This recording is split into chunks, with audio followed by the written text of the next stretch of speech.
All righty. So, getting into the big leagues of the baddies of the bad. Number fives, here we come. Okay, so this number five, he's from the same show that we talked about a while back, but he is basically the embodiment of evil in this show. Hmm? Oh, please. The moment you went, the whole world went to heck. What? The devil himself, him from Powerpuff Girls. Oh, you motherfucker. Ooh. Brandon, you are the true Powerpuff Girl fan here. You are. Fuck you, Kevin. Holy shit. You two should die right now. That's what I'll say. Fucking asshole.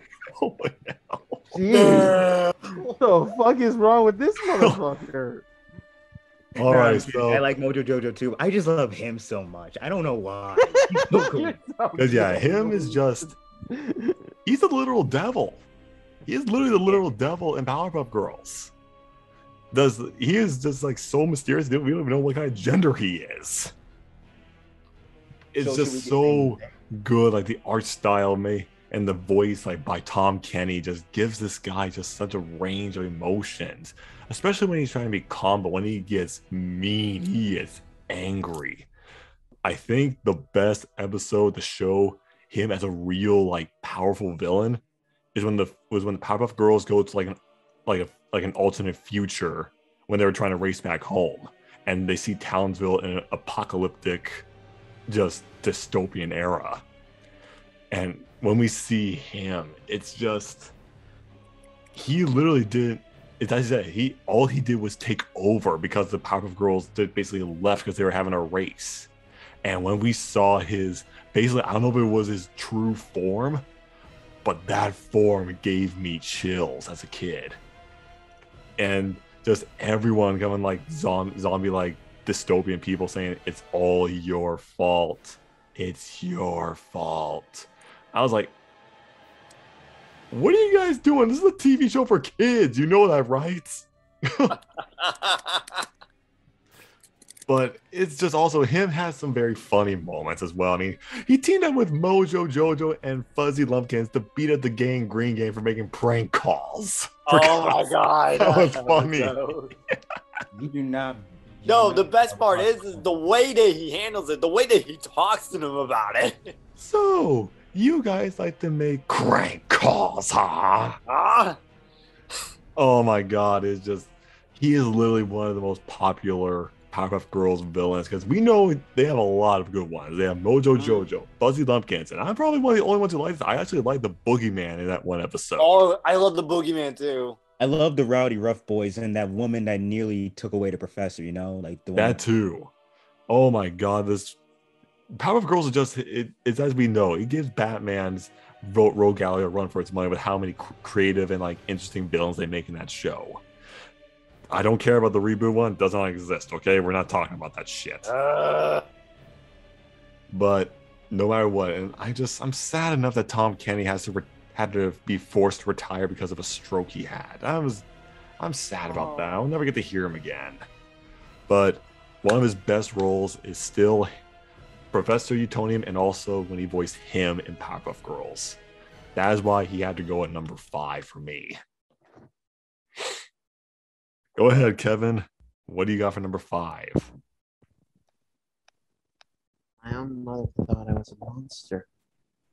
She was right, of course, but it still hurt. You don't get it? Oh, I get it.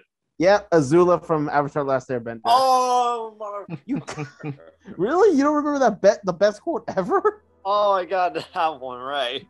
That was okay. Well, so Azula, let's admit it, she was kind of one of the best parts of the second and third books because of how fucking skillful and tactical she was. I mean, come on, like she acted like this kind of calm, loving sister to Zuko, saying, "Oh, you know, father, he would love to have you back." So, because of an idiot advisor's words, her trick was foiled. It was discovered. Yeah, they were going back to Lord Ozai, but to be prisoners. And goddamn, the way she fought with blue flames, it's so elegant, it's so deadly that you're kind of, I don't know, it's like hypnotized or something by the way she's fighting. It's amazing. And it's just like every scene she's in, she's always one-upping Team Aang, you know? It's amazing. It's just great, you know? Like hunting them all night so they won't sleep, fighting all of them without a care in the world, even entering Iroh. Like, come on, that's not easy. And her fight with Aang in the drill of Ba Sing Se, that was good, you know? She was really skilled. And it wasn't until we get to the beach where we learn more about Azula. Like, she's this calm girl, but when she deals with things like boys, she's awkward. It's funny. It's funny. Oh yeah, she's not the best at that. When she kissed that guy, she pretty much declared that they'll be the most powerful couple in the world, and he's like, "I gotta go." It was just funny, and then we learn that she's only doing this to like hide her own insecurity because of her own mother gave up on her, only for her to pretty much just take it back and just be nonchalant. It kind of shows that she has this kind of inferiority complex with her mother, especially during the last arc where she thought Ozai was leaving her, only for him to declare her Fire Lord. But without Mei and Tai Ling, who pretty much betrayed her, she broke. Yeah, she broke. That like was her only friend. They were her only friends, and she just broke. Like she went so psychotic. It's not even funny. It's not even funny. Like It's scary. No, it's not even scary. It's sad. Like we even see that when she hallucinates her mother being there, she cries and just gets angry. Like we don't know what's going on with her. She's just not stable. So when she fought Zuko, she wasn't the elegant fighter we always saw her as. She was unhinged.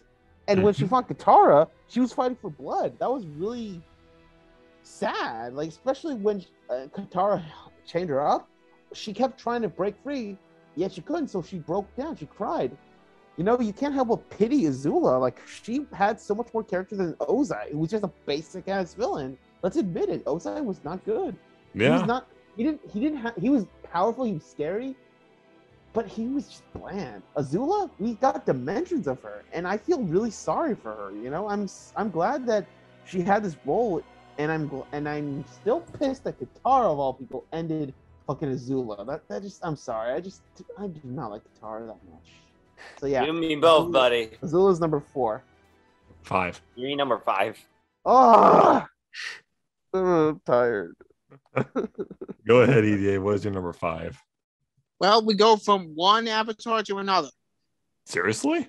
Wow. Yeah, we're going to 4 villains. Yay! Can I say villains because it is a tie? Oh? Wait a minute. No, Calm down, Kevin. Better not. Okay, look, let me be honest. There are 4 options here, so you're not going to get 2. Well, one of them was already shit, so no offense. And, well, you know what? I'm just going to say it. Zahir and Kuvira. Oh! those two. Okay. Here is the best villain in the entire franchise. Fight me. Hey, why would we fight you if we agree with you? What the fuck's wrong with you, Trey? Yeah, that's a good villain. He's so. just trying to be antagonistic, dude. You guys should rise to my bait. Be toxic. No, Trey. No. No. We're going to We'll bend never the turn to poison you. out of us, okay? Go ahead and continue, please. All right. Okay, first of all, we're going to talk Zahir. Here? Yeah, first.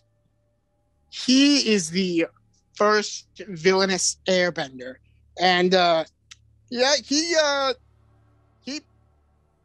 qualifies. I mean, the guy is basically the ringleader of a terrorist organization who pretty much want to revert everything back to its primal state, being chaos and anarchy. And listen, I'm fine with a little bit of chaos every now and then, but not like that. Not like that.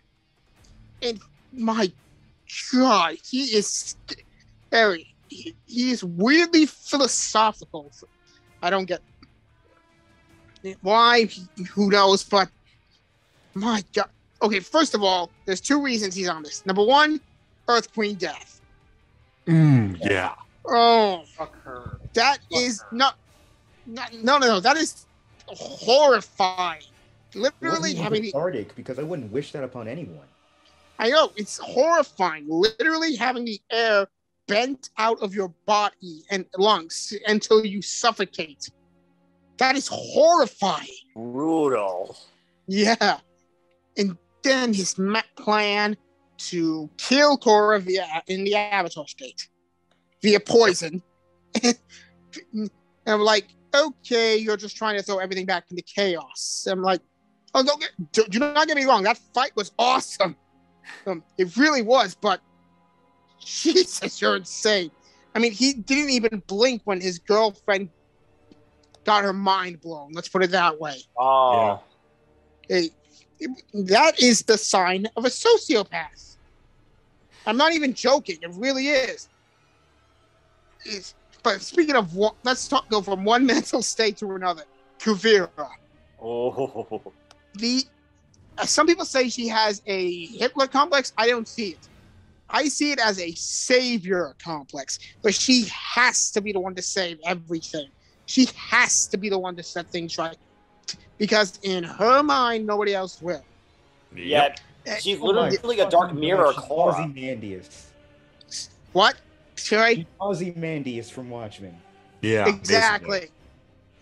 And yes, metal bending. Oh, I mean, you gotta admit that's pretty damn cool by itself. But thank you. I mean, just the fact that, I mean, just the fact that she got that many people to follow her in this insane plan. I mean, you can see why they made the comparison to Hitler. And let's not forget about her desire to weaponize spirits. Yeah. Yeah, messed up. Messed up on a number of reasons. The most prevalent being, some of them might be human spirits. Think about that for like 10 seconds. Maybe that was your mother or father. And we're not even talking about the mech yet. How about that? The mech. Oh my God. We see the cannon, and we're like, okay, they're gonna take the train, but then it's literally a giant platinum mech with a freaking energy cannon for an arm, and I'm like, okay, did the guys watch Gurren Lagann / Gundam for this? Because what the hell? Oh no, man! Good God, she does go insane. I mean, you don't try to kill your fiance if you're in a stable state of mind. Yeah, you don't. Also, she pretty much just blew up an entire city block. Can we talk about that? It almost killed. She was pretty much an early reflection of the early stages of Korra, where she was arrogant, cocky, thought everything was right. She did was right. It was because it really showed the contrast between her and Korra's growth. Again, dark mirror. In all honesty, you want to know how they could have made Kuvira a better villain? What? Like, I'm not saying she isn't already good, but you want to know how she could have done better? Made her a more important and established character in book 3. Like during the events of the year. Can just imagine, like, okay, you know how like Bolin was all for her and joined her group and stuff like that? Imagine while he was struggling with his metal bending, feeling insecure. Imagine if Kuvira, with her charisma, was one of the people to try to uplift his spirits and give him confidence. Yeah, I will agree that would have been cool, but I'm also just glad they didn't just introduce her out of nowhere. But that one scene at the end of the season at book 3, it's not much, but at least now we know she's not going to come out of nowhere. Oh yeah, no. Yeah, so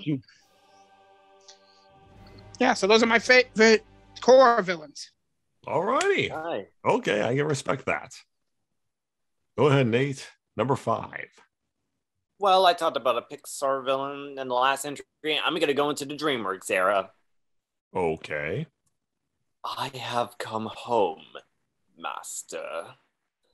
Oh! Yeah. Tai Lon from Kung Fu Panda. Yes, dude. Son of a bitch. I know. I almost wanted to pick Lord Shen. He was that close. I love him too. I remember Trey picked him.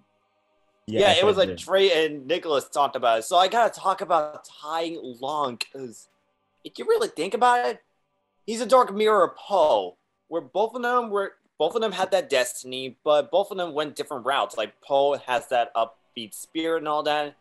Tai Lung, he used to be Shifu's adopted son. He learned Kung Fu through Shifu. But after tense training and all that, Oogway saw darkness within him. And when he was denied of the Dragon Scroll, Tai Lung snapped. And when Shifu tried to stop him, he couldn't bring himself to stop him because that was his son. Yeah. And when he got locked up, you think that was the end of it? Nope, it wasn't. He spent 20 years hating him to break out again. Yeah, and that prison break scene, easily my favorite. Because sure, he has a bit of help thanks to that cowardly goose, but he got out based on pure skill and adapted to the situation by himself. That's incredible. He really is a dark reflection of Poe in that regard. Like, both are adopted sons that have a different relationship to Kung Fu as they grow up and have a destiny intertwined with the idea of the chosen one. And when you think about it, their ability to adapt and use their cunning and integrate into their fighting styles are pretty much mirror versions of each other. Exactly. It's like Tai Lung is just more direct about, whereas Poe thinks very much outside the box. Yeah, pretty much. But wow. Even when he broke out, I was like, I thought I'd been forgotten. Fly back and tell him the real Dragon Warrior is coming home. And That is one way to the... And what about that kick-ass fight with the Fury 5, man? Oh my god, yes! Shit. That fight! That was on par with Spider-Man versus Dr. Octopus in the Spider-Man 2 fight train. Oh man. That was so intense. He took on the 5 like it was no big deal. Like fighting on the bridge. Yep. Even though he got choked by Viper, he still managed to overpower him. And right when it looks like he was defeated, Shifu taught you well. But he didn't teach you everything. Real talk, I feel like if Tai Lung hadn't had lost his mind and been on a good guy side, even if he wasn't a Dragon Warrior, I feel like he would be still at least above Poe. I don't know why. He would. Like, no, he would, because he dedicated his life to Kung Fu. And everything Exactly. was him after years that's of why- being locked up. And that's why he failed. That's why he couldn't get the scroll, because when he picked it up, he couldn't understand the lesson it was trying to teach. Exactly. And that was very evident when he fought Shifu around the end of the movie. That dialogue really hit in the feels like, not your fault? Who the hell I hope with dreams? Who drove me to train into my bones cracked? Who did my destiny? And it's fitting how even when Shifu admitted and his wrongdoings to all that, and despite the grief that Tai Lung is feeling and how unexpected he was, how caught off guard he was by that apology, he's just so caught up in his own evil and vindictiveness that he just couldn't accept it. Evident when he told him that everything he did was to make Shifu proud of him. He was trying to prove that he is worthy.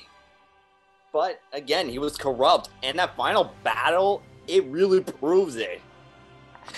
And of all things, he was defeated by a big fat panda. I'm the big fat panda. Say the catchphrase before he finishes off. That's how you know he's taking you seriously. Exactly, but again, I love Lord Shen for being like a very intimidating villain and very reformed, but I also remember Tai Lung for how intimidating he is. And this is one character I definitely want to stay away from.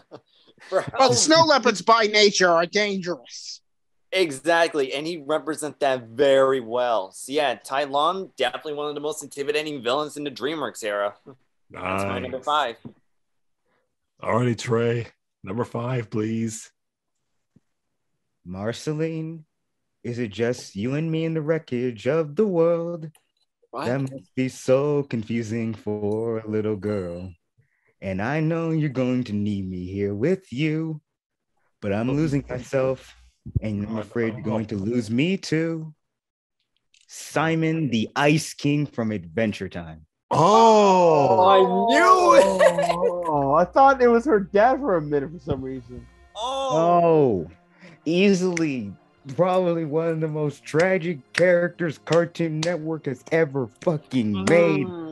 Oh dear God, the mystery of the Ice King was my favorite mystery of Adventure Time of all time. And when we finally got his full backstory, dear God, I was fucking broken. Even when I was younger watching, even if I didn't fully understand everything, the emotional weight behind it, I was still hit by it. Because to see this scientist, this man who was just caught up in the apocalypse of the human world and being forced to use this crown to protect this little demon girl amidst the apocalypse, and every time he uses it, he loses more of himself to its madness and its power along with his memories. It is heartbreaking.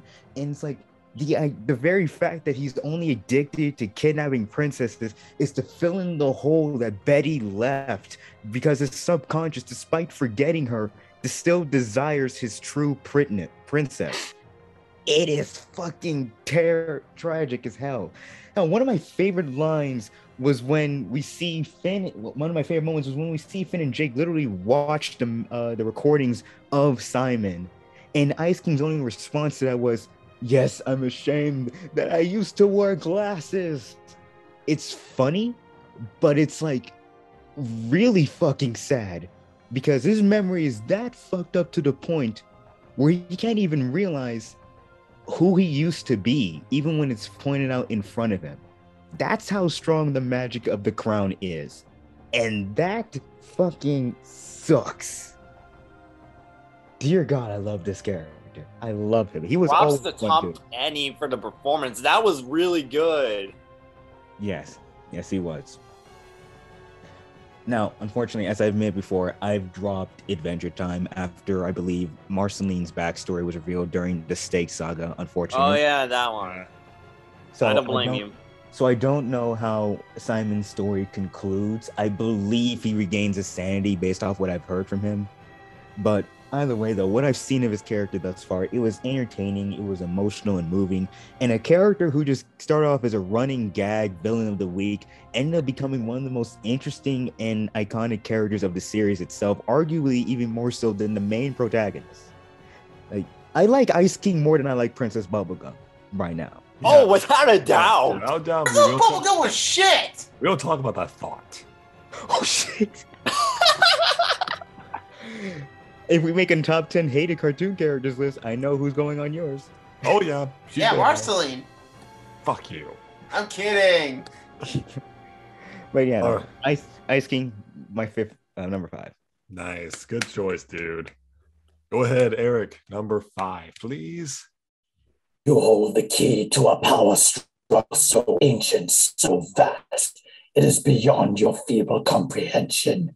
Picture an entire army, each in command of an Omnitrix, and all at my command. I will be invincible. I will rule the universe, and the only thing standing between me and my destiny is you. Vilgax from Ben 10. Holy shit. DC has its dark side, Marvel has its Thanos, and Ben 10 has the alien conqueror, Lord Vilgax. You just won a Brandon! Doesn't matter. I respect the choice where he is. Yeah. See, there's a reason I put him on the list, is because aside from some of the other Cartoon Network villains that I've associated with, Vilgax stood out because like how much like ambition he has as a villain. Like, holy shit. Like, as much as like every other villain has sought out the Omnitrix in Ben 10, Vilgax will use it to not only to just replicate its power, like mentioned in that quote, and just create an infinite army with an Omnitrix. Like, holy shit. That is like insane power right there. And he's been seeking it out for a long time. Like, holy shit. Also, like, the way he presents himself is like, it's so domineering, very commanding and almost intimidating, because like EDA said, it's almost like something right out of like fucking like H.P. Lovecraft and Cthulhu. Like, holy shit. or even Davy Jones almost. Like, what is it up with tentacle villains? I don't know, dude. Somebody has a hard on for it. So yeah, but yeah, Vilgax, man, like holy shit. While Ben has been spending the entire original series even trying to understand, like, well, you know, with great power comes great responsibility.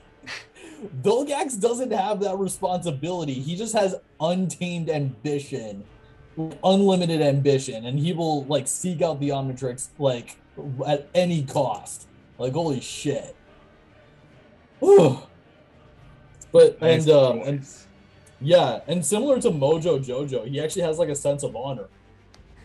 True. He's a warrior. Mojo. Yeah, Mojo Jojo, he doesn't fuck around. He doesn't betray people. I was actually half tempted to put him on the list, but then I realized Vilgax was like a far more intimidating villain. And better. Fair. So yeah, Oh. number 5, Vilgax. Wow. Now we go to number 4. Alrighty, so I don't care if this is cheating because he did technically come out in the comics, but I gotta talk about this guy. I have to talk about him. Who are you? I am Fear incarnate. I'm the terror of Gotham. I am the Scarecrow. Oh, he's back. Oh shit, DCAU Scarecrow. Nice. Yes. Like I said before in my comics villains, Scarecrow is my favorite Batman villain. Fight me on that. He's I also kind can't of deny that underrated. Batman has a lot of great villains. But just the 90s animated series. This is basically what they were not fucking around with how dark they wanted to push this. But it wasn't until Scarecrow really came in that was like, Whoa. holy crap, where is this going? Just the idea of Dr. Jonathan Crane playing with the idea of fear with this fear toxin. And there's a lot of dark imagery in that. I just the original one when he was just like a regular burlap sack, it looked kind of creepy, but the voice definitely gave that. It wasn't until he came back in the more updated, and then like a little bit, they kind of changed the design a little bit in the later half of the first series, and that was awesome. And when he scared that one criminal, that Really? close up. Now you understand part 1, how I fix an athletic contest. I shall proceed with step 2. Those Yes. teeth. Holy crap. Go away. Get away from me. Get the fuck out of there. But we also got to talk about the new Batman series when that was like a decrepit hung Scarecrow with a noose for a bow tie.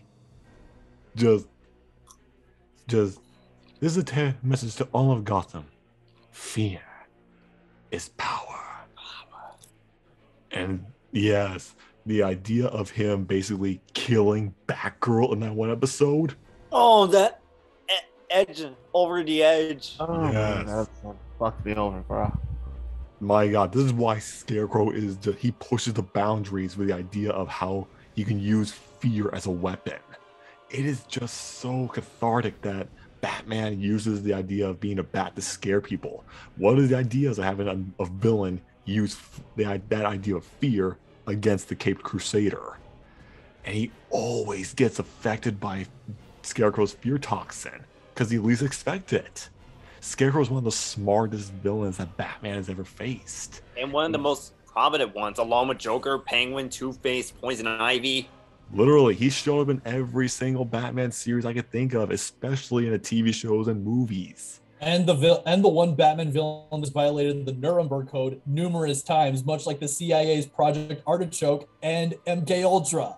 Oh, yeah. What? I think the only Batman series he wasn't in was the 2004 series. Yes. Yeah. he was. The Batman. I like the Batman. But I It's my also favorite gotta version say of that Batman. I gotta say this before I move on is that his favorite the best live action design for him was actually in the Gotham TV show. Oh, yeah. Yes. I love that design. Yeah. The idea of using a sickle, like dragging it across the table like it's Freddy Krueger's gloves. I love Scarecrow. I want to cosplay as him someday. He has to go on my list as best cartoon villains. Regardless of being comics or not, he has to go here. So that is my number 4 is Scarecrow. All right. I respect that. And I'm gonna kind of break that rule too, because this character actually came out in novels for Oh, this series. To defeat an enemy, you must know them, not simply their battle tactics, but their history, philosophy. Oh my god. Oh, Yep. for sake. Yes, Grand Admiral Thrawn from Star Wars. I can't believe we're gonna say this. Rebels. It's fine. It still lived up to the spirit of Timothy Zahn's work. Oh yeah, I agree. Sorry, I just had to get that out of my throat, but thank you. Yeah. The man who defies the imperial racism towards Yeah. xenophobia. And OP as hell. From what Oh I yeah. So yes, Thrawn. Okay, look. Darth Vader was portrayed well in Rebels. I will say that. Season 2 actually portrayed him well, okay? He was fine, he was a phantom, he was great. It wasn't until Thrawn came in that shit got serious. Like, this man, his tactics, his strategies are 100% perfect. All right? Like, everything he does is just calculated perfectly. Every plan, whether it's finding out who's causing the destruction of walkers by having the people who are tampering them actually test them before mass protection, or actually taking over a city, Ryloth. Like, that's fucking big brain. Like, this man doesn't stop at anything. Like, he will study a star map so many times, he will know every planet on it, 10,000 planets. If one's missing or one's changed, he's gonna know because he studied it so much. And what I just love is his voice. He's just calm, cool, collected. Like, he speaks in such a sophisticated manner that you're kind of forgetting you're facing an enemy when in your mind you're facing just an art enthusiast. Like, he collects artwork of every planet because he studies them. He wants to know his enemies. Like I said, not just their strategies, not just that. He wants to know them, their character, because he wants to know how do they work. That's why I love his rivalry with Hera. It just felt like they were playing a game of chess. And when he lost a piece, he gained 3 more. Like, don't forget, he figured out the rebels' base. Mhm. He figured out who Fulcrum was. He was fucking over everything. The only reason he ever loses were 2 reasons. One, the officers working with him are shit. Okay? Oh yeah, he did kill one of them, didn't he? No, one of them actually got so angry that he was taking control that he ruined a strategy that could have won the war. But no, I want to be better than Big Daddy Thrawn, and ended up getting himself killed. And the one other thing that causes Thrawn to lose, the Force, because that's something you can never predict. Like with the when Ezra summoned the Purgles. not just that, when the Bendu came and started raining down Force thunder, he didn't know. Thrawn didn't know. He was able to stop the Bendu, and when he gave that ominous message that he'll be covered with cold arms, Thrawn got scared. He got scared. He didn't know what to do. The Force, And he did. Yeah, exactly. Like that was human, surprisingly. Do not fuck with the Force. Exactly. Yeah. That's And do not yeah. disgrace Thrawn by calling him a human. Oh, fuck you. All right, but still.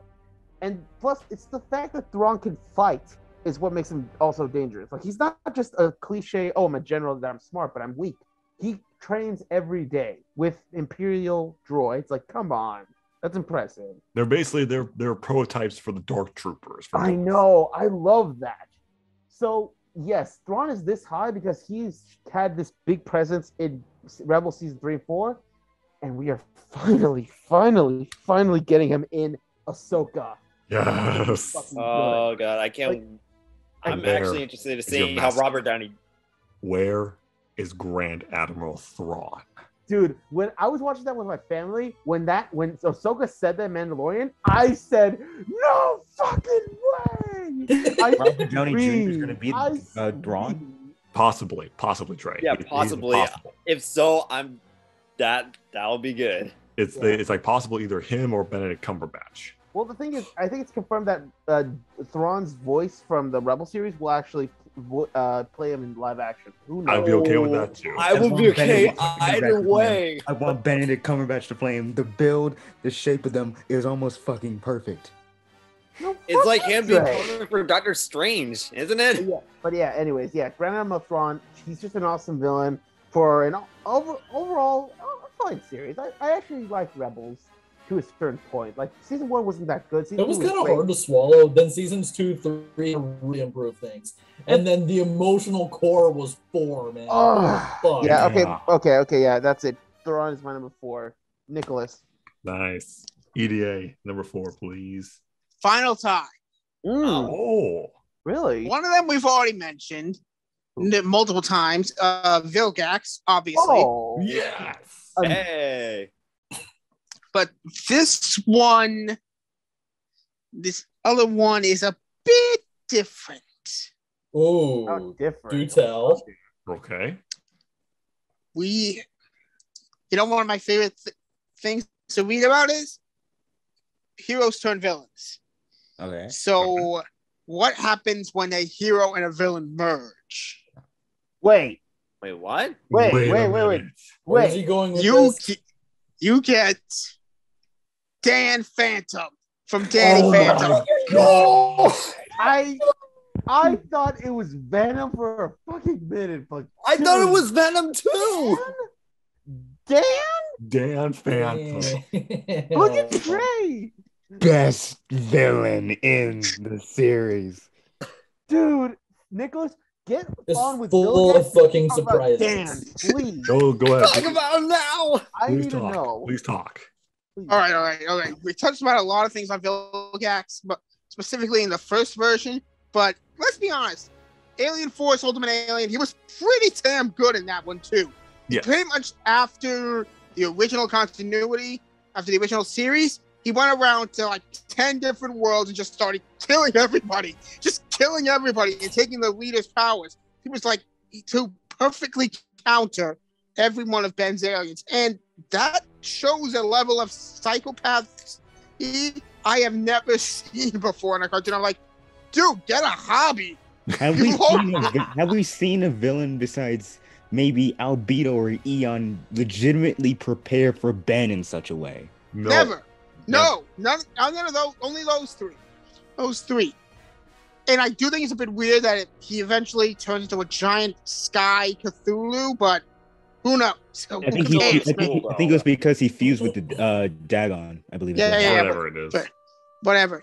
You know what happens, but we do not talk about the other things. Okay, he went out like a great one. Okay, but now Dan Phantom. Oh, The Let's be popcorn boys. let's be honest. Nobody saw this guy coming. No one saw it coming. I mean, just the first scene we see him in, he's just showing off a new power, the ghostly whale, which is freaking terrifying. And then they're like, and then some one-eyed alien ghost things are like, to save the future, Danny Phantom must perish. And I'm like, what the hell? How did we get from point A to point B? And wow. I mean, it's just like Joker says, one bad day. That's all it takes. Yeah. His friends, his family, his weird teacher, they all die. So he's like, I want to get these powers off of me. And they cause nothing but trouble. Oh, so Vlad agrees, because who else is left to him? No one. But what they don't know is that when they split, the ghost half is angry. So he does the same thing to Vlad, and then they just merge. And that fusion scene, I'm like, Damn. yeah, it's terrifying. Frightening. Like, Yeah, that he killed Danny is darker. Hardman, damn. I know. And I mean, he then goes on a tear. I mean, we saw what he did to his future versions of his ghost villains. How he took, I'm pretty sure he just ripped out one of Box Ghost's eyes. Yep. And took off a hook. You know, and I'm like, never mind. wow, that is intense. I mean, then destroys the entire world except for one city until he gets that ghostly whale. And he wants a selfish bastard, so he wants to ensure his own existence. So he literally just wants to keep the cycle going. Keep the cycle going. Kill the friends, his friends, and the teacher, so he will keep the cycle going. I'm like, dude, that is messed up. That is seriously messed up. You're literally going to traumatize yourself. And I mean, it took Danny developing a power, what was it, 20, 30 years ahead of schedule? Yeah. To beat him, which is like, wow. I'm That's disappointed. What happens when you use Danny with Vlad. That's just It's intense. skyrocketed. That's what happened. I know. I wish we could have gotten more of him because I saw a video by Butch Hartman where he talked about a different version of Dan Phantom, where he's like fused with the thermos after he's escaped from it, which is disturbing to even think about, let alone see it. And I'm like, why did we not get this? Why did we not get this? That would have been awesome. But yeah, Vilgax and Dan Phantom, two fuckers I don't want to meet in a dark alley. You get a clap for Dan Phantom. Yes. Oh man. How can you compete with that, Nate? Guys, sorry, but I just watched the comment now. It just made me realize this is kind of like Goku Black in a way. Yes. Oh yeah. Except better. Yeah. Dragon Ball Super ripped off Danny Phantom. Fuck you, Yes. Super. You really hate Super, don't you, Trey? No, I don't hate Super. I actually I enjoyed parts of it. I can admit it. I just dropped it after a certain point. Nah. Nate, Well, how can you he was compete with better. that, dude? What is your number 4? Well, No. I don't know how I'm gonna compete with that, to be honest, because damn, that was very good. But I'm gonna be bringing in my second tie. Two of my favorite female villains. She was touched upon before. You can't tell, but I'm rolling my eyes. Oh, Yep, Azula, she's coming back. fucker. But who's side with her? You know, for someone who's supposed to be a mad genius, I'm not seeing much of the genius. Yeah, Shago from Kim Possible. Oh, okay. Shago. Yeah. I'm gonna go with Azula because she's been covered before. If people say that Zuko's out of control, they have not seen Azula because she's easily one of the craziest females I've seen in cartoon. It's so weird considering the first time that we met her, she was very calm, she's very reformed. Her fighting style, even though it's very graceful and reformed, it's still very lethal. But the more if you really think about it, the more that you look at the backstory and the more that you see that Ozai torture her in a way, she's been holding that in all these years. Mm-hmm. And when it finally came out, that's even scary. I had to give props to Great Delisle for that performance. That's easily one of her best. And all the fights that she was in, like her fight with Aang, her fight with Zuko, and yeah, her fight with Katara. Still not the biggest fan of Katara, but even I'll admit the fight was pretty good. And even though she did get reformed in some ways around the end, I still think that she's one of the more memorable villains because she's very relatable, even though her character says otherwise. Well, I think that's enough about Azula. Let's talk about Shago now. This is a femme fatale right there. And let me just say, her backstory, I was not expecting it. She has 4 brothers, Hago, Mego, and the Wego twins. And the powers that she had after getting hit by that rainbow comet, they formed Team Go. But over time, she just grew out of that heroism and decided to become a villain. Well, that is, she just wanted to get away from Hago. Not that I blame her, though, because fuck Hago. And when we get to see her be the henchman for Dr. Draken, who is also a close contender for the list because he's a mad scientist done right too. Yeah. Shago, she's pretty much a dark mirror of Kim. Both of them had that carefree spirit. Both of them are very lethal in their own way. The difference is Shago used to be like that. Well, Shago's pretty much what would happen, and Kim went down the dark path. Basically, what Shago went through. And all the encounters that they have, it proves that she's definitely one of the more dangerous villains in the Kim Possible roster. Even though there are times where she does team up with Kim now and then, and she can't even resist the puppy pout face. Oh man, I don't think anybody can resist that. It's just adorable. But even with that, she still does it for her own benefit, and I definitely love how that rivalry extends. So yeah, I barely remember like Kim Possible, but I still remember the impact that both Shego and Azula have. Both females with interesting backstories, very lethal. That's my number 4. Plus, they're hot. Yeah. Alrighty, Trey, what is your number 4, buddy? There's undoubtedly a fascinating story in how my old nemesis came to teach ninjutsu to 4 mutant turtles. Perhaps I will let one of you live long enough to tell it. Shredder, specifically from the 2012 series. The 2012 one. Okay. Bro, Trey, what? Look, there is nothing wrong with the 2012's version of Shredder. No, there's not. Let us be clear right now. Okay. And I'm just gonna say, okay. I loved Shredder in the 2003 series. I really do. I really did. But I'm sorry. The 2012 version, he's the scariest version. For me. Yeah, it is. Like, That'd be debatable. I'm sorry, but it's like he's literally the ninja version of Darth Vader, for crying out loud. Like, with the way he carries himself and just how fucking hyped up and terrifying he is throughout the series. Like, the first time we see him come out to play and fight against the turtles, he utterly decimates them, leaves them near on death's door. And it's like throughout the entire series, it's just they are fucking terrified to fight him again.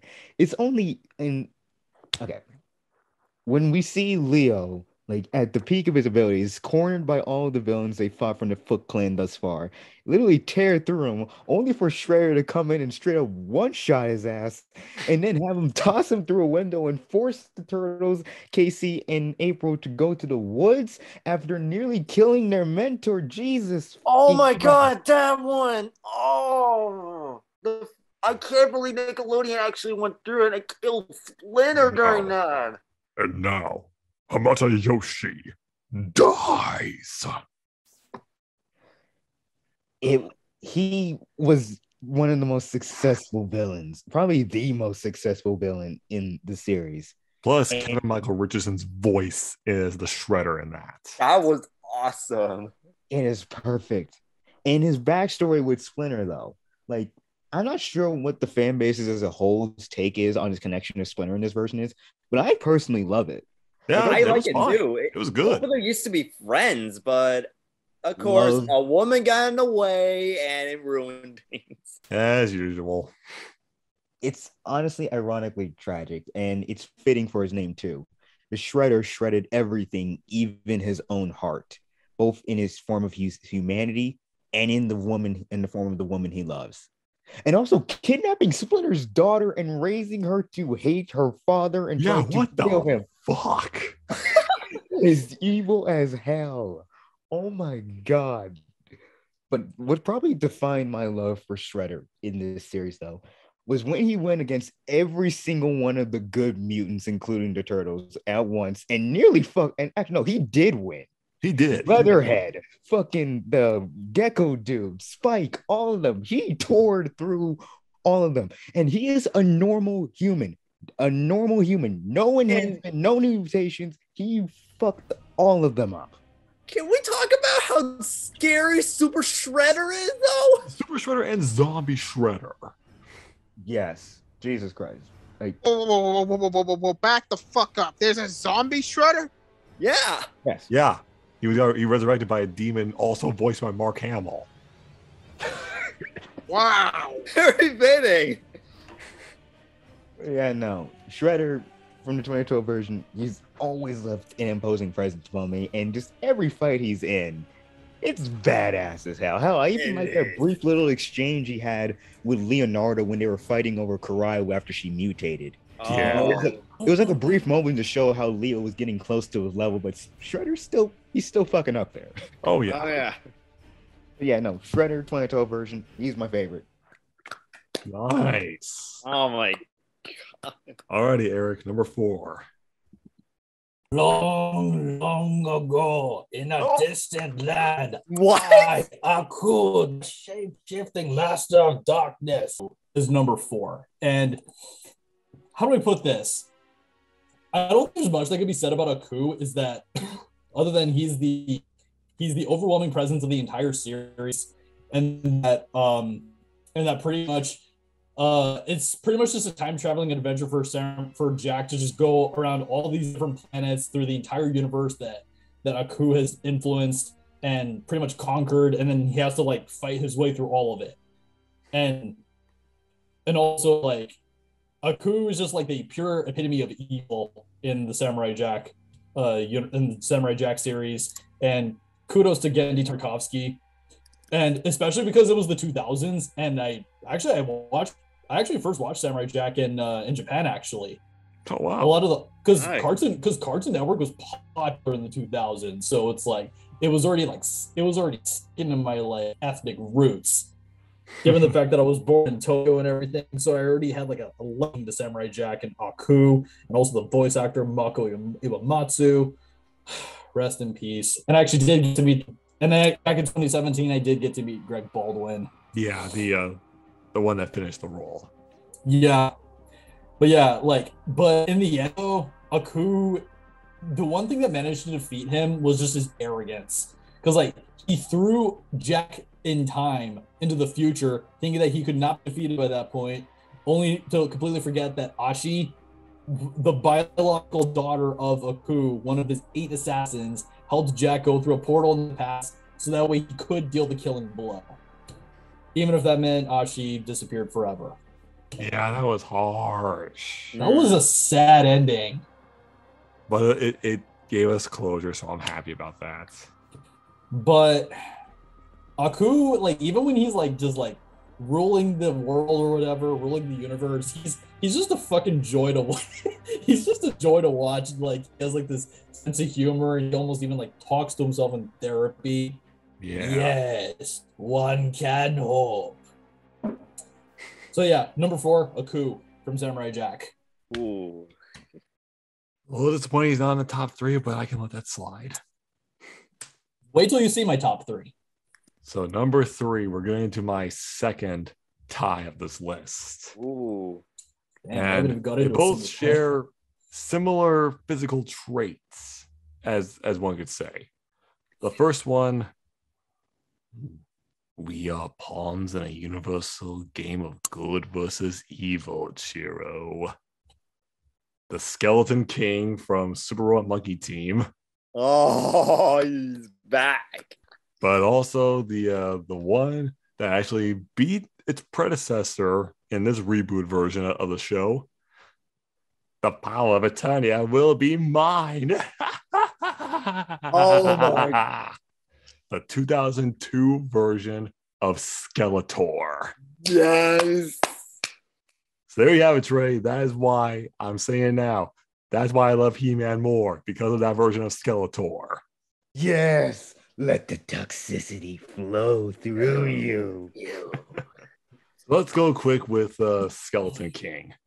Like we know, a man fall from grace. As plainly obvious as we can see, he made the monkey team.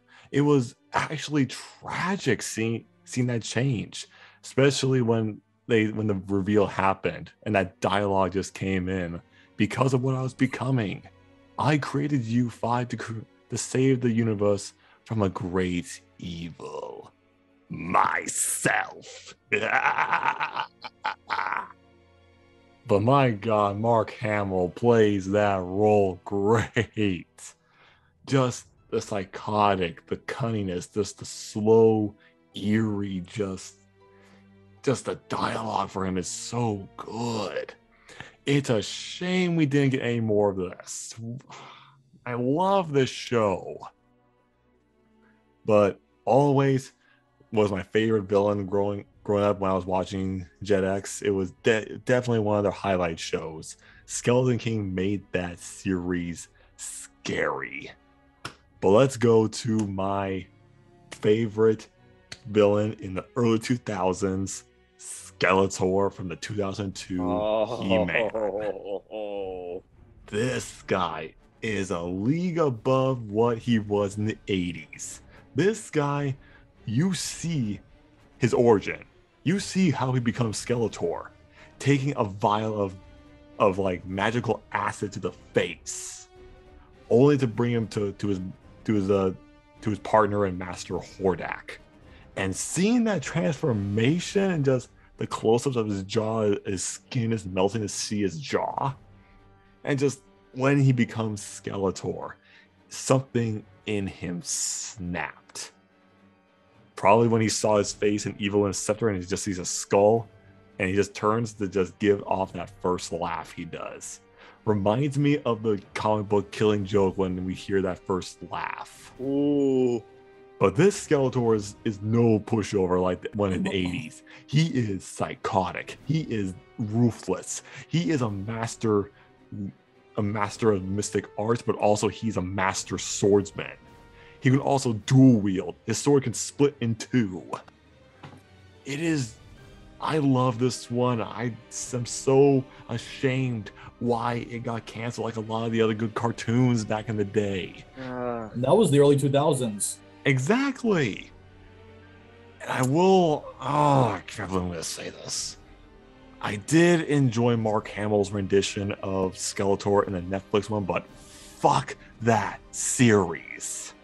Okay? Just, that one rubs me the wrong way. Kevin Smith, you liar. I love Skeletor so much. He is one of the very few, like, over-the-top crazy villains, aside from the Joker, that I like. So I had to go with the two skeleton lords of their own respective shows. Skeleton King and Skeletor. Take the tie at my bronze. Kevin, number 3, please. Hang on. This is my last tie. Oh. That last one. First, join me, brothers and sisters, for the revolution has begun. Amon from Legend of Korra. Oh, another Steve Bloom villain? And true freedom can only be achieved when oppressed governments are torn down. Zahir. Oh, you couldn't decide between Amon and Zahir. Oh, they're both good. Here. Okay, look. Zahir is number 1, followed by Amon, then Kuvira, and the way down there is, of course, Shitty Uncle. Unalaq. That's what his name is. Unalaq. Dude, I don't give a shit about Unalaq. He's terrible. He's a trash villain, man. I'm just saying it more for myself because I was mind racking myself this whole time trying to think of what the fuck was that bastard's name. But go on about Amon. So I'll go with Zahir real quick because fuck, man. Who would have thought we would have an evil airbender? Like, that is something we've had fire, earth, water. Where's the air? Oh wait, here he is, Amon. Like, that was a good Zahir. Sorry. Wait. Are we on number 3? Yeah, we're on number 3. Holy fuck. No, Trey. Don't tell us, No. Trey. Mental thing. I'm fucking done. Trey, first you meant to link with me, and now you're meant to link with Kevin. What is going on? We both have Zahir. What? We won up there goes together? Yay! Okay, anyways, see, Zahir he was a bastard. He was very terroristic. Let's just not deny, he was a terrorist. He was fucking up everything. He was attacking everyone to take out the governments. Yet, in a way, he wasn't wrong. Governments, especially like the Earth Kingdom during the Legend of Korra era, were corrupt. They were really corrupt. So it's like, you can't blame him. You know, the idea of freedom is like, it can waver, but you know, he really brought up some good points. And the fact that he did the most damage to Korra was fucking amazing. Oh. Mentally and physically. Exactly. Like, it's just like, she was so fucked up for, I guess, how it was like a year or so? Like, in time skip, it just felt like he had the biggest impact. And the fact that the only way to cure her was to talk to Zahir in the spirit realm, like that's beautiful. That was a good way to send off Zahir. Like he didn't die, but it was like interesting that while he was a bastard, he did hurt people. He had this moral compass, and he also cared about his allies. Like, dudes, his girlfriend had her mind blown. Okay, yes, her mind was blown. Yes, I'm evil, but still, we saw that he did love these people. He did care, so he just thought at the end, if we got the mission done, we got the mission done.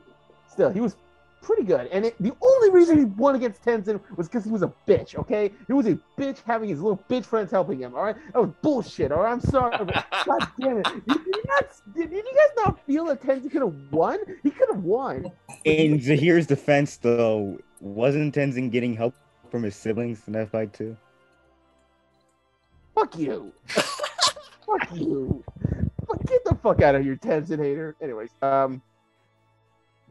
Come on. Yes, I am suffering from Tourette's syndrome. Yes, asshole. Anyways, but then there's Amon. I felt scared. Unlike with Ozai, I felt scared of Amon. His design. Okay, like the mask felt like hollow. It felt nice. His hood covering his head. The outfit itself with the Equalist, it just felt interesting. Like the idea that the Benders, like this was a group that was trying to equalize the world, was good. Even though Amon ended up being a fucking hypocrite. Yeah. He's like the definition of a walking hypocrite. Oh my god, he's Overhaul. Fuck this dude. But in a way, he wasn't wrong. Because if you think about it, Benders, like look at the pro bending, Look at the security force. The like a lot of the things in core, it revolves around bending. Like, there's very little occupations for non-benders by the time core came around because bending is kind of like industrialized their era. Like bending is the most utilized aspect of it. If you think about it, Legend of Korra and My Hero Academia have that in common, that they rely so much on these powers that the little people are often forgotten about. That's what I like about Amon, is that while he was an asshole, we got that backstory with him and his brother, which was actually an interesting plot twist.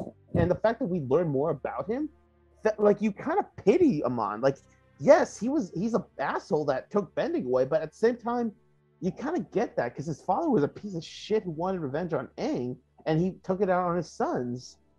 And like Amon, I guess in a way, he even felt that he was right, even though what he was doing was wrong. It was really wrong. Yet you kind of understand him. And by the time he and his brother Tarlok, they leave, that last scene was beautiful. When he was talking about, we're free. Yes, brother. Yes. Just like the old times. And you just see, he knew, because he could sense blood. He's a bloodbender, so he could sense it. So when he could sense his brother going for the gas tank, and you could just see with that one tear, he was like, okay. And then just that explosion, I was like, that is a way to go. That was he was like, he knew that he can't avoid it, so he accepted that fate. It was good. It was good. Huh? Amon got fucking cheated, okay? He got fucking cheated because he took Korra's bending away, yet she could still. Oh my god. Okay, look, yes. Because she couldn't, she didn't know airbending yet, that's why. Yeah. That's bullshit, though. That's fucking bullshit, though. He took away her bending, not specific bending, her fucking bending. Not the. That's fucking bullshit.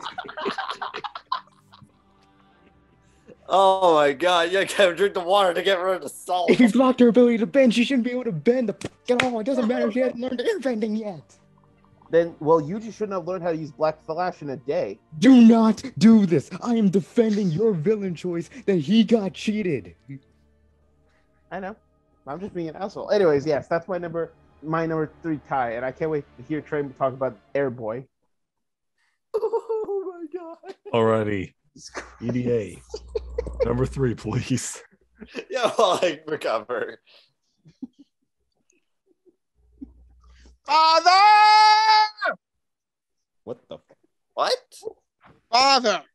Oh, father! You one up. He won up Brandon. Wait, he won up Kevin. No, I didn't have father on my list, dude. Yeah, I just realized that. It was Sorry, not- I was still recovering from Name laughter at the Trace rant. Sorry, Trey, what did you say? We're talking about father from Codename Kids Next Door. Yes. Yes. Yes, he's basically a glowing shadow, which for some reason also has a pipe. And I'm like, what? Look, we all have had issues with our dad. Let's put it that way. Sometimes our dads were dicks when we were kids. Right? Let's be 100% honest, okay? Yeah. Some Not- more than but not like others, this. am I right? Yeah, but not like this. Not like this. I mean, the guy is just wow. Oh, let's see. Turning children into animals. Trying to poison them. At least I think he did via broccoli or whatever. Something about destroying all ice cream in the world. I mean, the plans are just ridiculous. But it is a cartoon. I just realized. So you. I just realized something. Father and every single adult villain in the series are child abusers. Yeah. Oh, Yeah. really? What gave it away? No. They are child abusers. Like, you take away the comedic aspect of it, they're fucked up. Yeah. Yeah. And they absolutely were. Now, the thing is, I would have put Grandfather on this list, but only in one thing. Father's recurring. Grandfather was just one and done. So that's why he's here. Number 3. Nice. Okay. Plus, father wasn't responsible for that disgusting scene between number 3 and number 4 as old people. Oh, no. In fuck, transmission, no, Trey, please. No, we're moving In on. transmission. We're moving on. Fuck you, Trey. We're moving on. Alrighty, Nate. Bronze, please. Well, I talked about Disney, but I talked about the Disney movies. So let's talk about another Disney cartoon, huh? What? We're genetically compatible, highly intelligent, and have the same goal.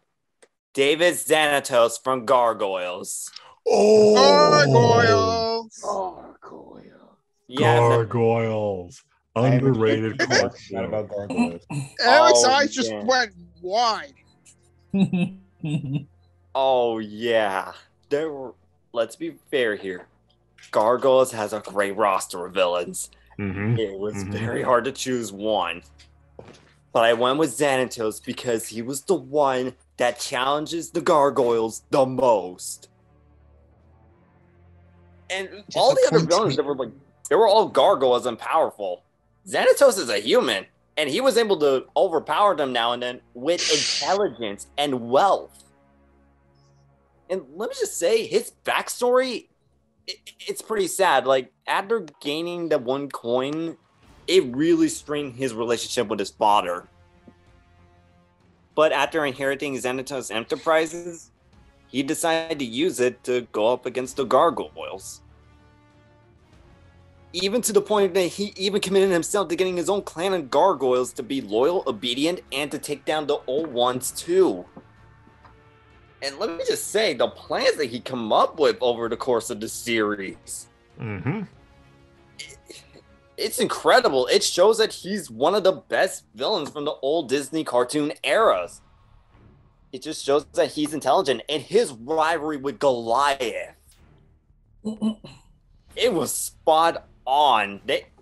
Those two are going to be even more different, even if they can try. But I think what really got to me is around later on in the series, after having a wife, after having a kid. Oh, it also hit in the feels when he witnessed Fox transforming into a werewolf. That hit him in the feels real hard. Yeah. Similar to Shago, it's been like a long time since I've seen Gargoyles, but even with that, it still didn't take away the fact that I love Xanatos. He's very relatable in some ways. He's a very good villain. He has the charisma, he has the wealth and the resources.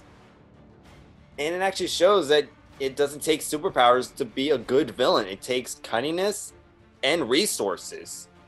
That's why I had to honor Xanatos as number 3. Nice choice. So, Trey, who do you got? Dude, I mental linked with Kevin. You know I got to hear. I know.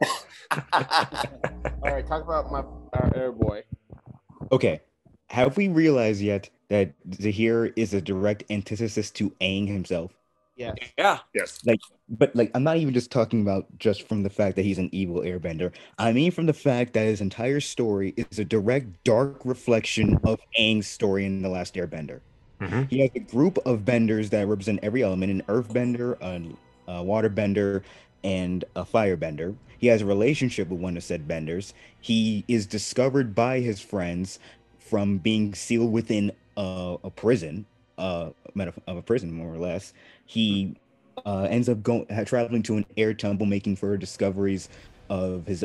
Even gets a knowledge hints towards a further power, where Aang got hints of knowledge towards the Avatar State. It's flight.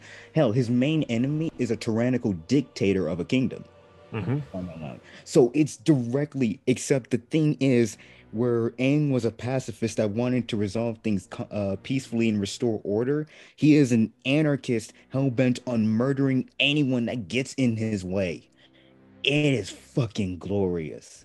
And I love the mirror aspect even still applies in their final battles. Like seriously, because Zahir plays the role of Ozai here, but he has Aang's arc in that moment, where Aang needs to is revolved around holding on to his ideology and ends up achieving energy bending because of that.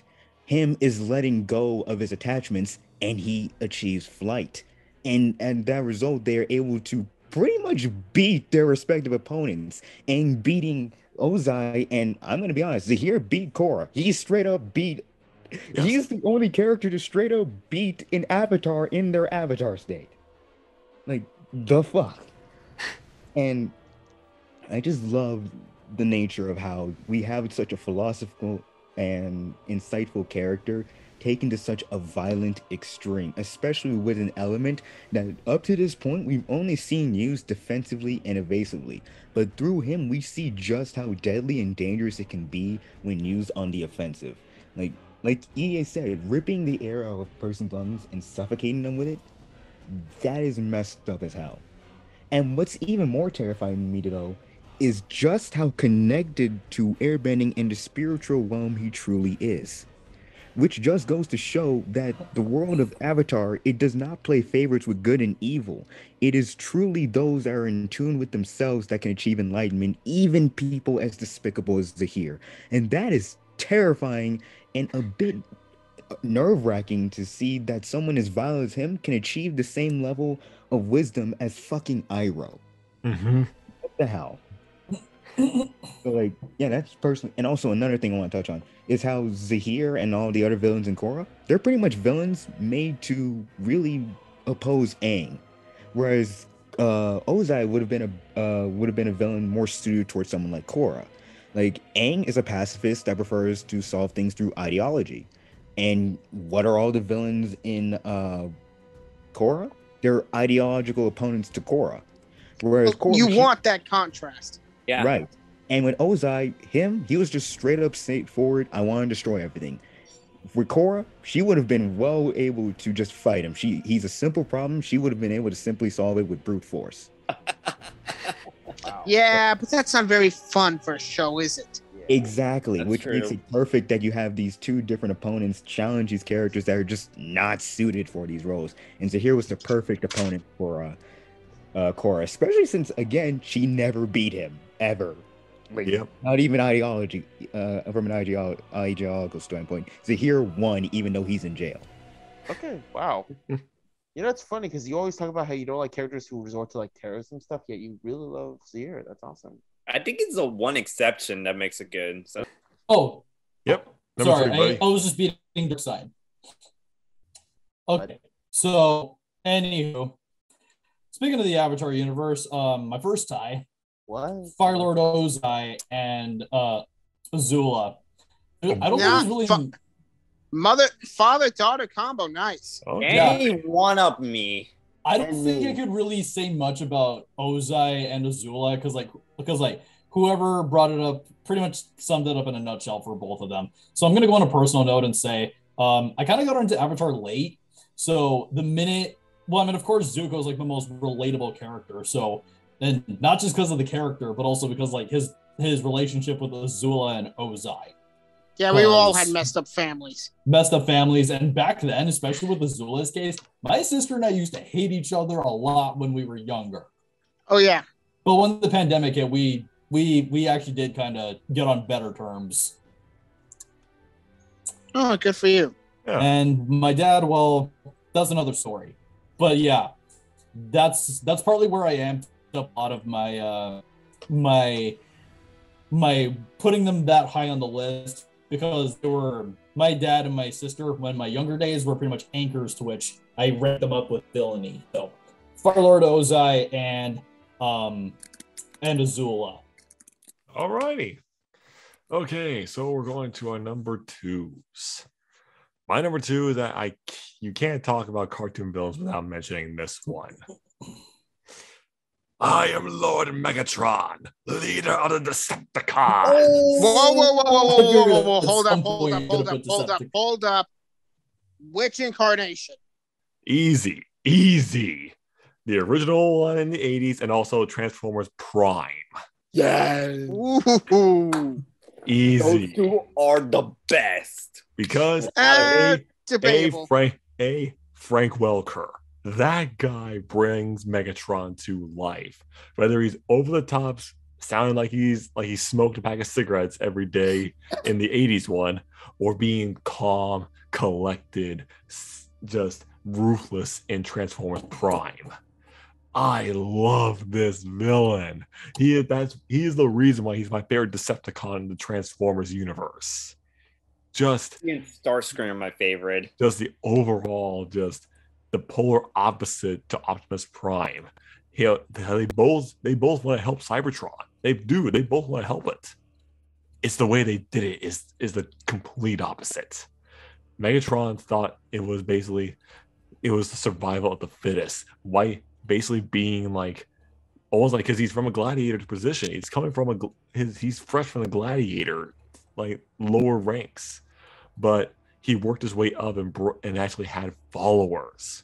And he and Orion Pact were best friends. They went to the council to actually plead their case, but it was Orion that they saw the true idea of a leader to be Optimus Prime, which led Megatron to a revolt, to a civil war that we see in the universe. My God, it is so poetic seeing these two always trying to, both ideology and also physicality, they're trying to change the future of their planet. All the incarnations of him are just so good. It's really hard to choose from them. I love the one in the 80s. I really do. I also love the one in Transformers Armada. That one was so good. But it was also Transformers Prime.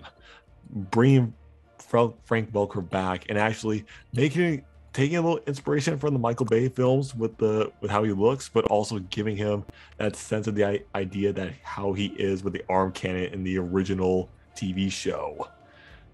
Oh my God, it's so fun to watch him, especially when he beats up on the second command Starscream every Oh my time. God, that was they need couples counseling. Praise the Allspark. It is great to see you, Lord Megatron.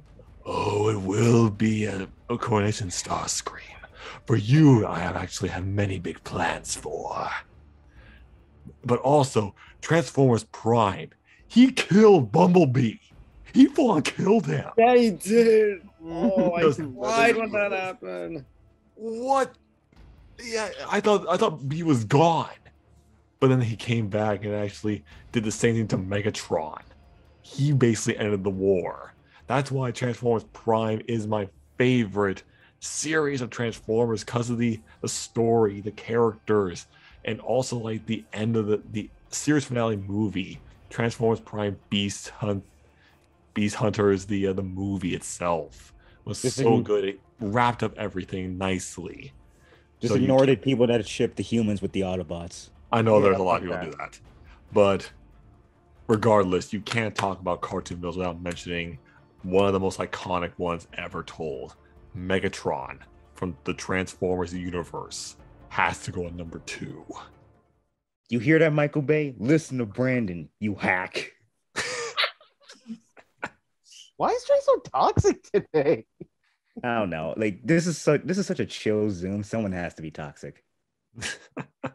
Have you not seen earlier? We were all salty. Okay. Go ahead, Kevin. What is your number 2? Oh, Brandon. Prime! Oh my god! Yeah, Megatron. Megatron. mental- Mental link. mental I link. will be honest. I didn't even pay attention. I was watching something, and then Brandon was talking about Frank Welker. I'm like, oh shit, he's gonna be fucking happy. So yes, it is Megatron. What more can I say? He was a badass gladiator. He and Orion Pax were good friends. Then the Primes chose him to be Optimus, and then he started Revolt. That was good. I like the parallels. Whereas Optimus was just someone who wants peace, Megatron thought peace could be attained through force. That was good. I like that parallel. And I think my favorite iteration is Warrior. He felt really nice. He felt like his design was good. Like I agree with Brandon, but like we also see times where he acts like an anti-villain, where he does have the Autobots from time to time, especially against Unicron. Yet he's doing it because he wants to end Optimus. And it just shows that Megatron has that win, especially when Optimus lost his memories to become Orion Pax. He thought, okay, I'll use this to my advantage. And then when he even used the humans to pretty much get the Omega keys, that was good, It's just like, I love that Megatron always pushes Prime to his limits. It just felt like one of the best rivalries, which is iconic. They're like Joker and Batman. They're like Scorpion and Sub-Zero. They're just parallels, and I love that. So yeah, Megatron's my number 2. Oh, Brett. Go ahead, Nicholas. What is your silver? Say goodbye to the universe, Maximals. History has changed. No. Yes. Get The fuck out. Autobots lose. No Evil way. triumphs. And out of you no longer exist. Get out of Specifically, here. Beast Wars and Beast Machines. You get out of here. God get damn. Megatron. You get out of here right now. Yes, Nate, it's a triple. Yes, a triple. I am not bluffing. Beast Wars / Machine Megatron. I mean, it's technically a different version of Megatron, but it's still Megatron. So continue. no, it's the same continuity. Oh yeah, it's true. Forgot. Yeah. So continue, please. I mean, first of all, base form is a T-Rex. That is cool. And then each upgrade gets significantly cooler until he's a motherfucking dragon. That is awesome. Okay? Awesome. And he literally steals the original Megatron spark. And then he starts talking in the third person like, Megatron does not surrender. He conquers. Every fight with him is intense, especially. And I mean, first of all, he's psychotic. He literally plans to go back in time, kill Optimus Prime, and change the outcome of the Great War. And I'm like, that is insane. Out of every iteration of the Megatron we have seen, that is insane. Okay? Yeah. And amazingly, he actually pulled it off for like 10 seconds before the Maximal screwed him over. And of course, we all know how Beast Machine. Oh, by the way, fun fact: that ending of season 2, that was actually all Europe ever got. So they're like, "Whoa!" They ended on a cliffhanger. That is they never got season 3 like we did. That's amazing to me. It's crazy. But then we get to Beast Machines, and my God, this is why I prefer him over every other version. He does the one thing no other Megatron has ever done. He wins. He took Cybertron under his control. Every other iteration can only talk the talk. This is the version that actually walks the walk. He takes over everything. And I'm like, okay, yeah, you're my favorite version. I mean, I love the guy's voice and everything. It's so dignified and refined, but he's like, dude, you're a murdering psychopath. And I also just love how manipulative he is, even to his own underlings. But my favorite scene in all of this duology is like, because Inferno, when expecting booby traps, always send the boob in first. Oh, He literally just sacrificed his own guy. I mean, he also. We're not going to talk about what he did to Rampage. He's literally cutting out half of his spark oh. and then using it like a squeeze ball. That's messed up. And there is a bit of a duology with, like you guys said, with the Prime version. It took Megatron and Optimus dying to save Cybertron. So, in a way, they kind of mirror each other. But yeah, that's my favorite version of this guy. Jeez, it's triple mentally. What? Damn. A lot of people. No.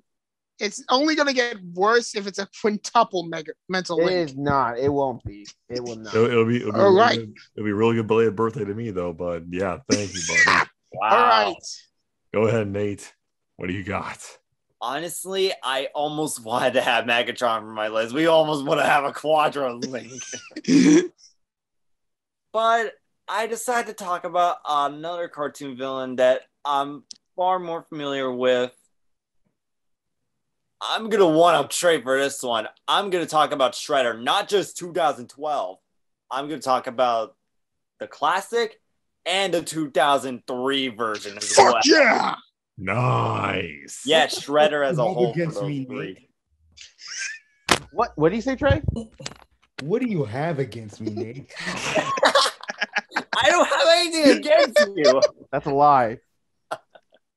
Well, in a way, yeah, this is like kind of payback for voice actors, Trey. Oh, come on. You Put up Johnny your time. O'Bosh at the bottom, Trey. Talk about Do it Shredder. again. Okay, Shredder.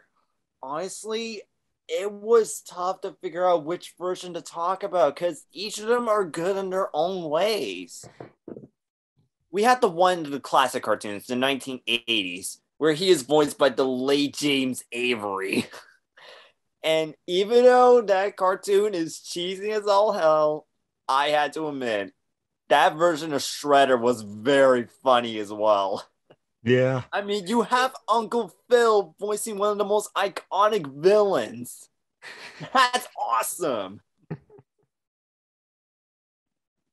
Yeah, and we also got the 2003 version voiced by Scotty Ray. Yeah. Oh. When we first saw Shredder at season 1, that presence alone is frightening. Those who are not with me are against me, and I crush all who stand against me.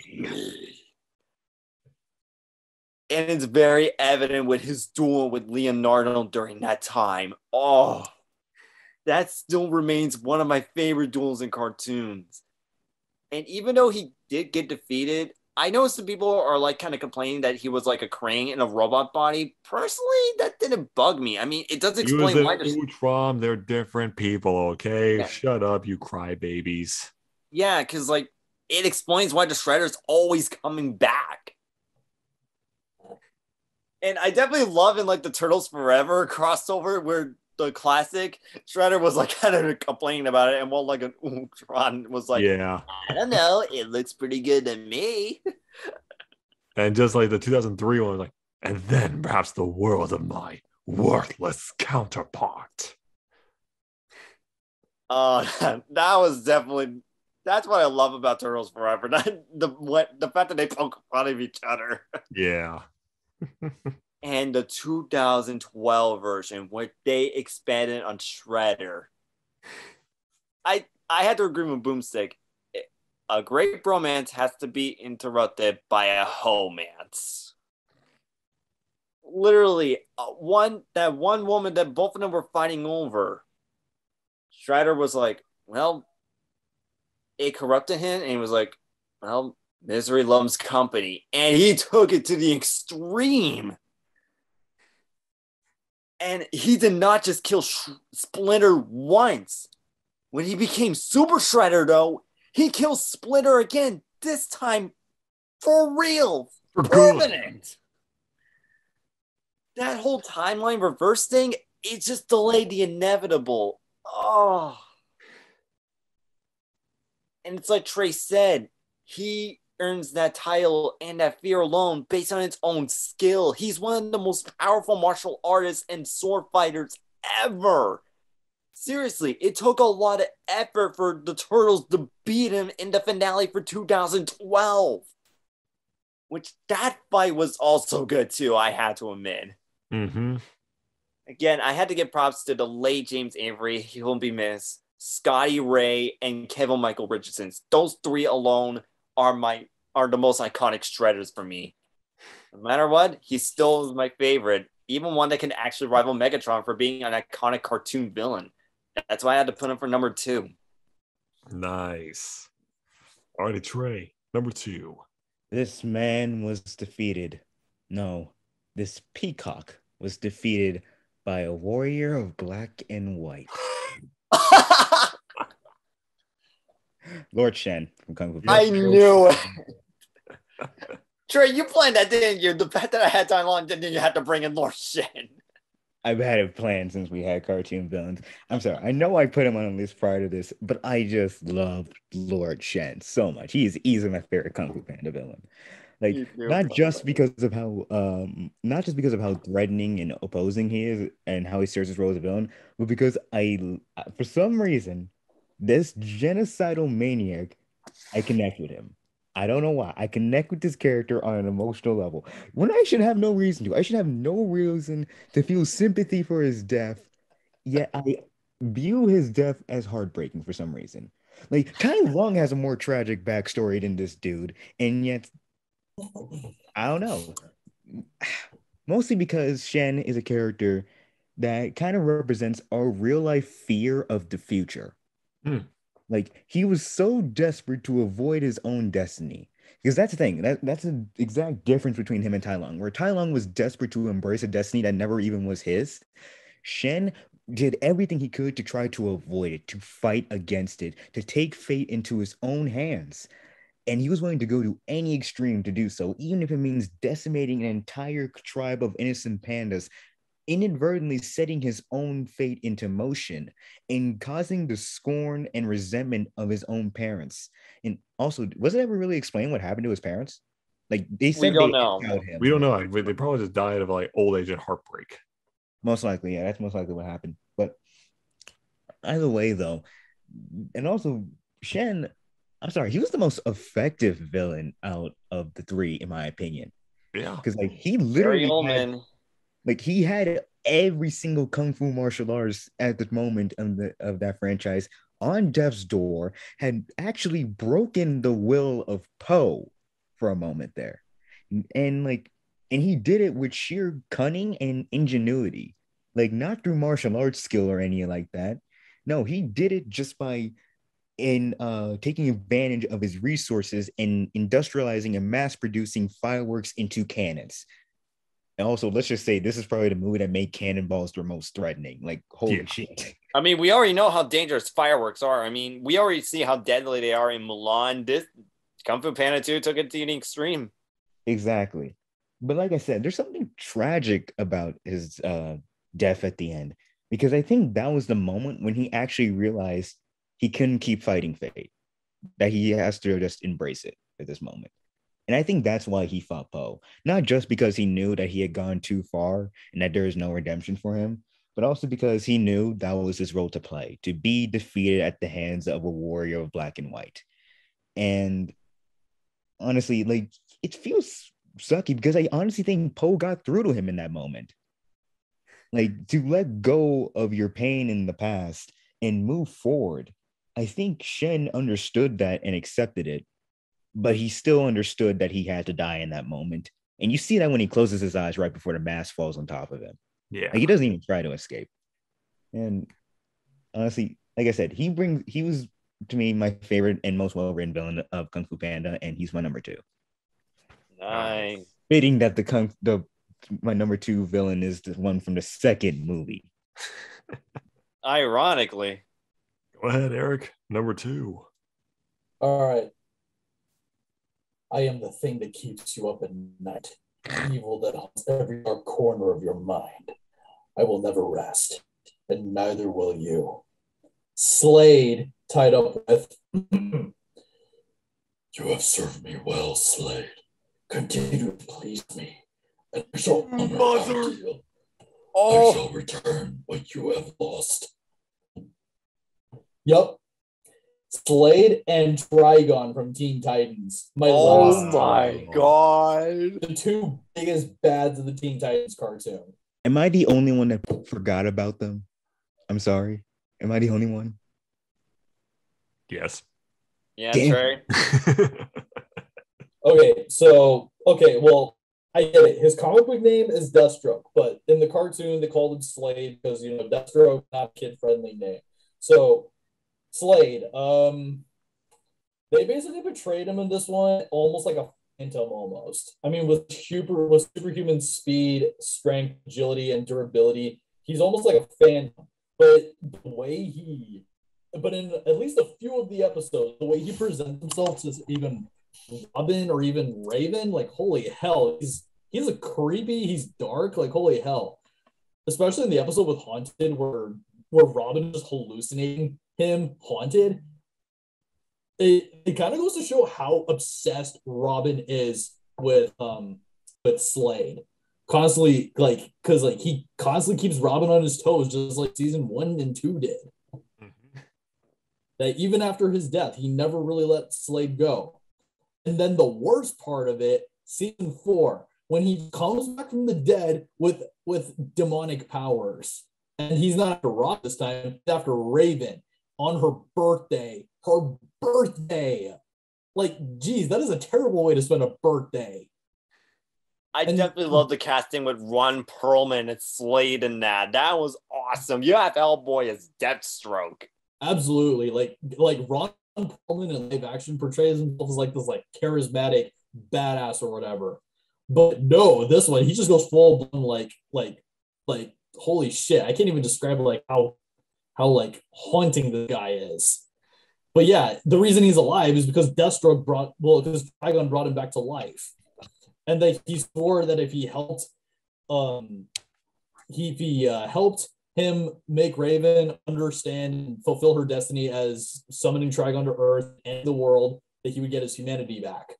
But nope, Trigon had to, just like the devil that he is, just like the actual devil in real life in Christianity, deceived him and said, no, the gem returned of her own free will. You did not bring her to me. I did. I'm like, oh, that is fucked up.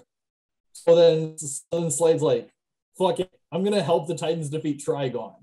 And Trigon is just pure evil incarnate, man. Like I said, he's basically the devil. I mean, he haunts Raven in every facet of her life, even as far back as childhood, man. We kind of wonder why she gets all moody and isolated. Because she's half demon, half human. And then, holy shit, like that arc, man, in season 4 with Raven, that was the darkest arc I've seen in the show. Like, holy hell. That was about as dark as freaking the Judas Contract arc in season 2. The monologue that he had, though, during that confrontation, that sent chills down my spine. Which confrontation? I believe it's the final And one. this. Okay, but yeah. The Slade and Trigon. Alrighty. That Slade from being the best adaptation of Deathstroke is that his name is not Deathstroke. It's So let's go ahead Slade, and go. technically. Let's go ahead and go through honorable mentions. All right, starting off with me is the Lich from Adventure Time. Kevin, Ed, and Eddie. Amon from Korra. Amon from Legend of Korra. Him from the Powerpuff Girls. Mojo Jojo from Powerpuff Girls. Mojo Jojo, Powerpuff Girls. King Ramesses, Courage the Cowardly Dog. Green Goblin, Spectacular Spider-Man. Dr. Animo, Ben 10. Plankton from SpongeBob. Plankton from SpongeBob SquarePants. The one villain I sympathize with, because Mr. Krabs, he is a piece of shit. So Wait. this Are is we, what- Oh, wait. Question: are we sure Mr. Krabs isn't the villain? Van Kleist from Generator Rex. Megan from Transformers, 1980s version. Xana, Code Lyoko. And Anna, Code Lyoko. Evil Morty, Rick and Morty. Alejandro Bruno Meto, Total Drama. Azula from Avatar: The Last Airbender. Azula, The Last Airbender. Jacob from Kim Possible. Shigo, Kim Possible. Beast, Garden Over the Walls. Bernie, Foster's Home for Imaginary Friends. Ernie the Giant Chicken, Family Guy. Syndrome, The Incredibles. Dirge from Star Wars Clone Wars 2003. Massage Ventress from Star Wars: The Clone Wars. Ice King, Adventure Time. Cool. Samurai Jack. Extra deep. Aku from Samurai Jack. Hex from Ben 10. Captain Dubois, Madagascar 3. Discord, My Little Pony. What the fuck, Brandon? Brandon, if What you want to the talk about actual Discord, we can fuck? talk about Discord, but what the fuck? Turn on your camera. Turn on your camera. What kind of laugh was that? Shredder, Teenage Mutant Ninja Turtles, all continuity. Sideshow Bob, The Simpsons. Sideshow Bob, The Simpsons. Professor Maelstrom, Where in the World is Carmen Sandiego? Vicky from Fairly Odd Parents. Slade, Teen Titans. James Woods, Family Guy. James Woods, Family Guy. Skeletor, He-Man 2002. Lord Darkar, Winx Club. Enchantress, Avengers, Earth's Mightiest Heroes. Skeleton King, Super Robot Monkey Team, Hopper Force, go! Megabyte from Reboot. Venom, Spectacular Spider-Man.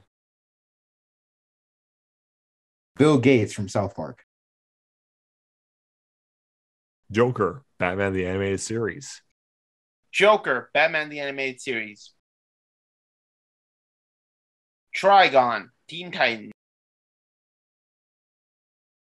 Undergrowth, Danny Phantom. Father from Codename Kids Next Door. Father, Codename Kids Next Door. Violator, Spawn the Animated Series. Vlad Plasmius, Danny Phantom. Darth Vegan from Johnny Test. Johnny, what? Why? Oh, No comment. Oh, God, I remember that guy. Eric Cartman, South Park. Scam, Totally Spies. DVD regular show. Cats, from Courage the Cowardly Dog. Simone Lenoir, Scooby-Doo Zombie Island. Number 1. Woo-hoo! My last, of course, the birthday guy has a special number for number 1. It is my last tie on this list. All right. The fuck? Yeah. Between two characters we've talked about before, but they are the true embodiments of evil, regardless of whatever form they're in. Long ago in a distant land, What? Aku. Yep. But who is he tied with? You speak my name, but you do not know me. I am Jarell Orokusaki, Duke Akuretz, the one true Shredder. Wait. Did you mention That combo just caught me off guard. Oh, shit. That Brandon Yeah, won you scared the crap out of us. We thought you were trade. choking. Yeah, man. I thought you were choking on a dick or something, but damn. So Oh, yeah, shit. these It was two, ice, you prick. these two are the What a true, reference! the true embodiments of evil. Let's go off first with Aku from Samurai Jack, the literal embodiment of darkness, the evil one, that the boogeyman that everyone is afraid of. He basically he is a literal an evil god wanting to remake the world in his own image, and he's one of the only villains that succeeds in that by sending Jack to the future. And my god, the things he does to try and to destroy Jack, hiring bounty hunters, sending his own underlings, even having a basic like mirror image of Jack, Dark Jack. Anyone remember that episode? I forgot about I shit. can't not remember that episode. Oh my god, it's just this guy. He'll take no shit from anyone, even Demongo, who basically like wanted to give him a second chance. And Aku was just no. He doesn't care. Failure is not an option for him. He will go to like distant planets, even going to the Imambe people on another planet to hunt Jack like just another game of the hunt. My god, it is just so good seeing this guy. Rest in peace to the original creator, but Greg Baldwin did a good job finishing the role in season 5, the final season of Samurai Jack. Plus, it was pretty funny. Like, Jack says, "Well, you're back already?" Oh my god, it was so good. But the real iconic of villainy, the 2003 version of the Shredder. My god, like, I will say this: crucify me on the internet, pitchforks at the ready. He is a more better version than Thanos. Okay? Oh, I ain't. Think about it. I can't disagree with you on that one. Think about this. Thanos, there's a reason for him to do it, but he does it in a more like poetic way. He just wants to try and help the universe by wiping out all Half-Life. It's still fucked up, but he does it for the benefit of the other, to more people to be better on their own planets because of poverty and famine and all that. Shredder in 2003, he doesn't care. Literally in Turtles Forever, he wanted to wipe out the entire multiverse of Teenage Mutant Ninja Turtles because he hates the Turtles so much. Even if it was costing him his own existence, he'll do it without a second of a thought. He is psychotic. He is evil. He just will not go down without a fight. His rage against the Turtles is so good. Some of the shots, 4Kids, I was surprised a lot of it passed. I mean, like the Rogue in the house when he came back after he supposedly died from an imploded building, he stands up in the fire and he actually uses his claws and kills this Triceratops in front of him. Ooh. That, oh my god, it was so good. And there were so many other incarnations of the Shredder in that series that they're all good. Now that I think about the Ultron it, Shredder is good. The Demon Tengu Shredder is just demonic and over the top. The Cyber Shredder, that is the most powerful Shredder in that series. I love the design, the character, and just the overall just idea of him being like almost like a virus, like a computer virus.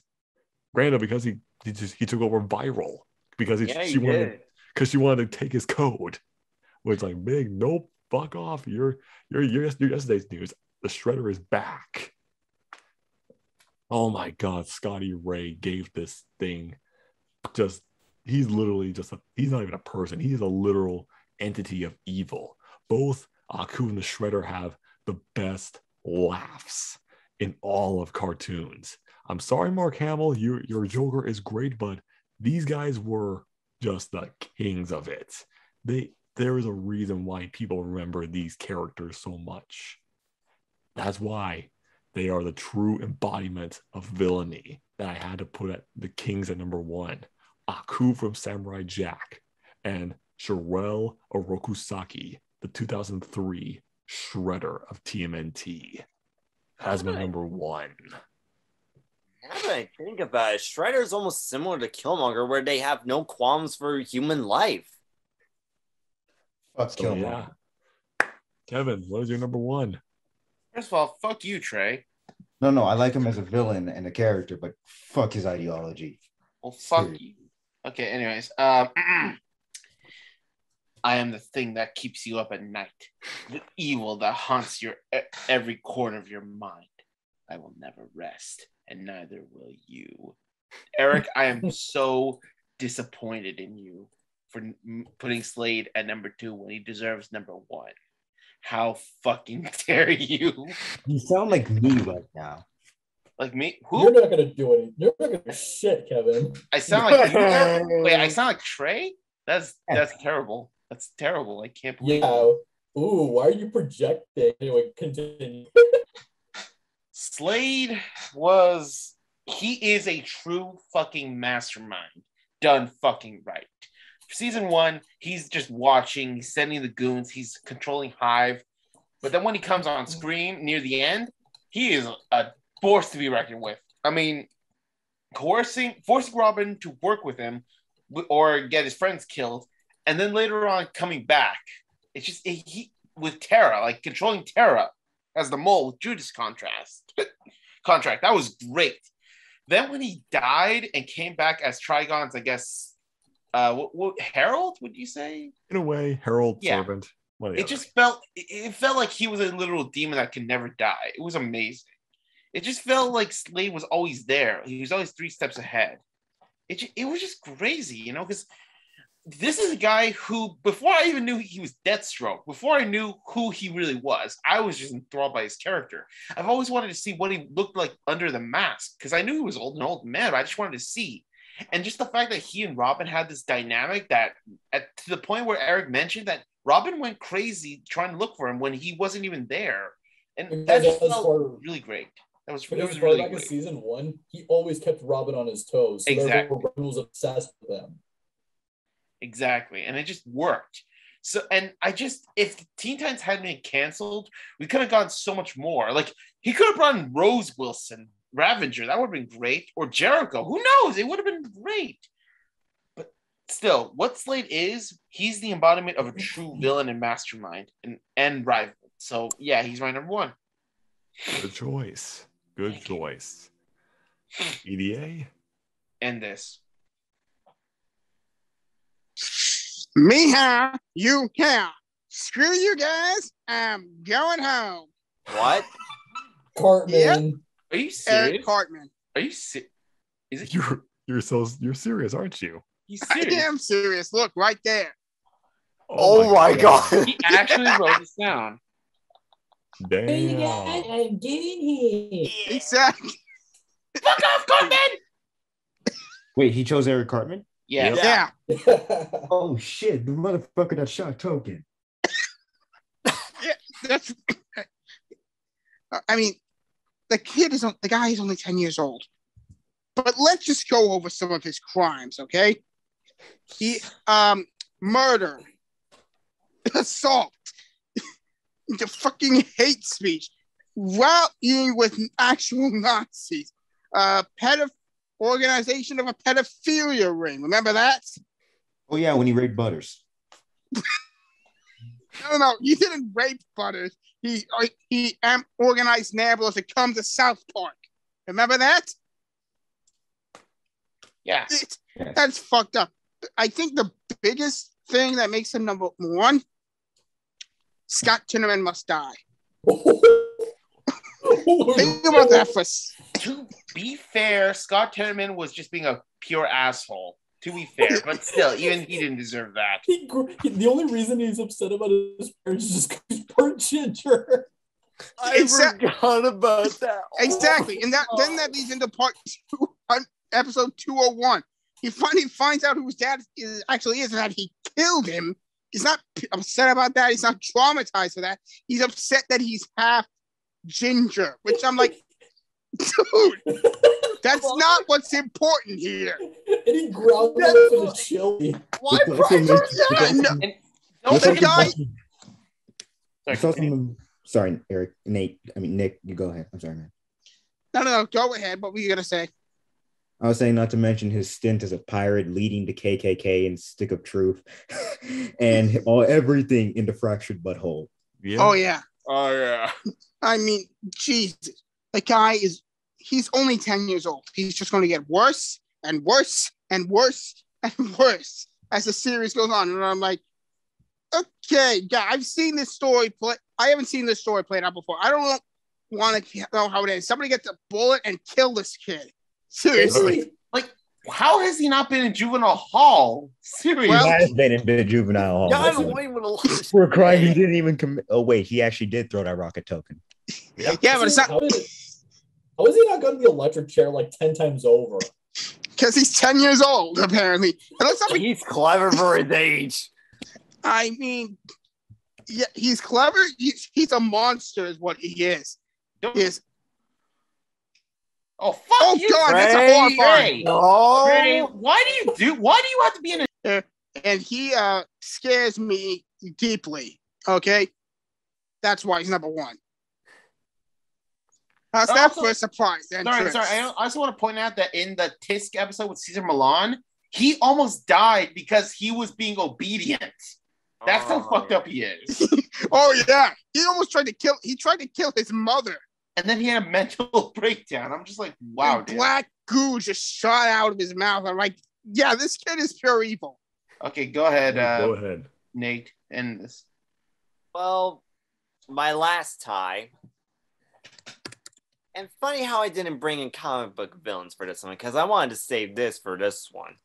The first one, all it takes is just one bad day. Oh, for God's sake. Yeah, my the God. Joker. But who is tied with him? Better be a good one. Oh, this one's a pretty good one, at least for me anyway. We all wear masks, Spider-Man, but which one is Yes! you? The one that hides your face or the one The one that your eats face? face. Yes, the Green Goblin from Spectacular Spider-Man. These are some of my personal favorite representations of psychotic villains and cartoons. I'm going to start off with the Joker, the animated series. Other than the Tim Burton Batman movie, this was my first exposure to the Joker.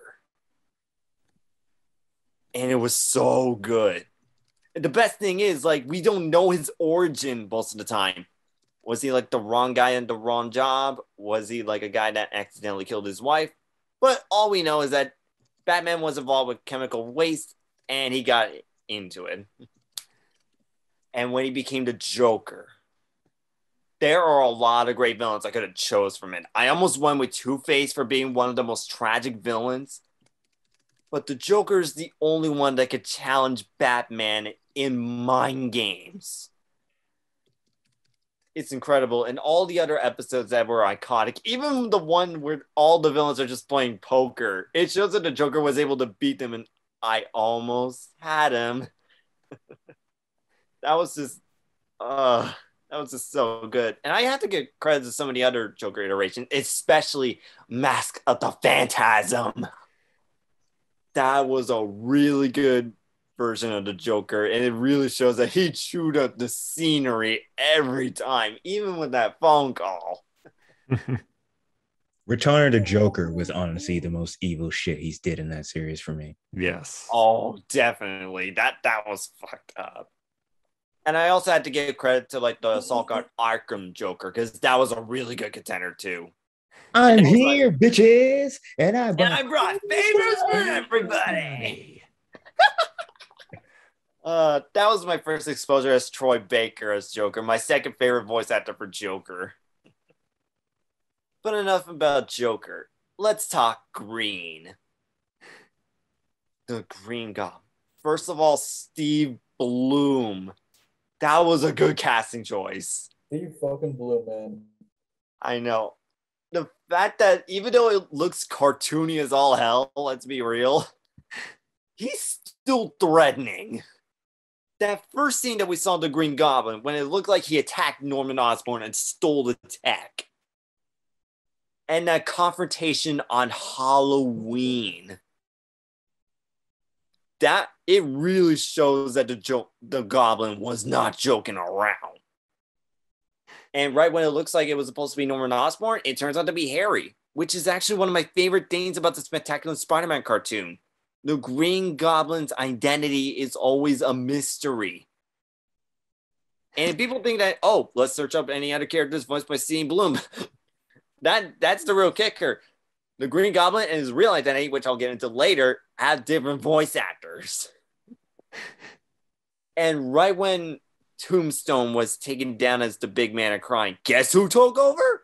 The Green Goblin himself. And that final confrontation at the end of season 2, what a way to end it off. And when the mask came off, revealing to be Norman. Of course I invented the green. Of course I wasn't a fool enough to drink it. And he planned out everything, even having Chameleon pose himself as the Green Goblin.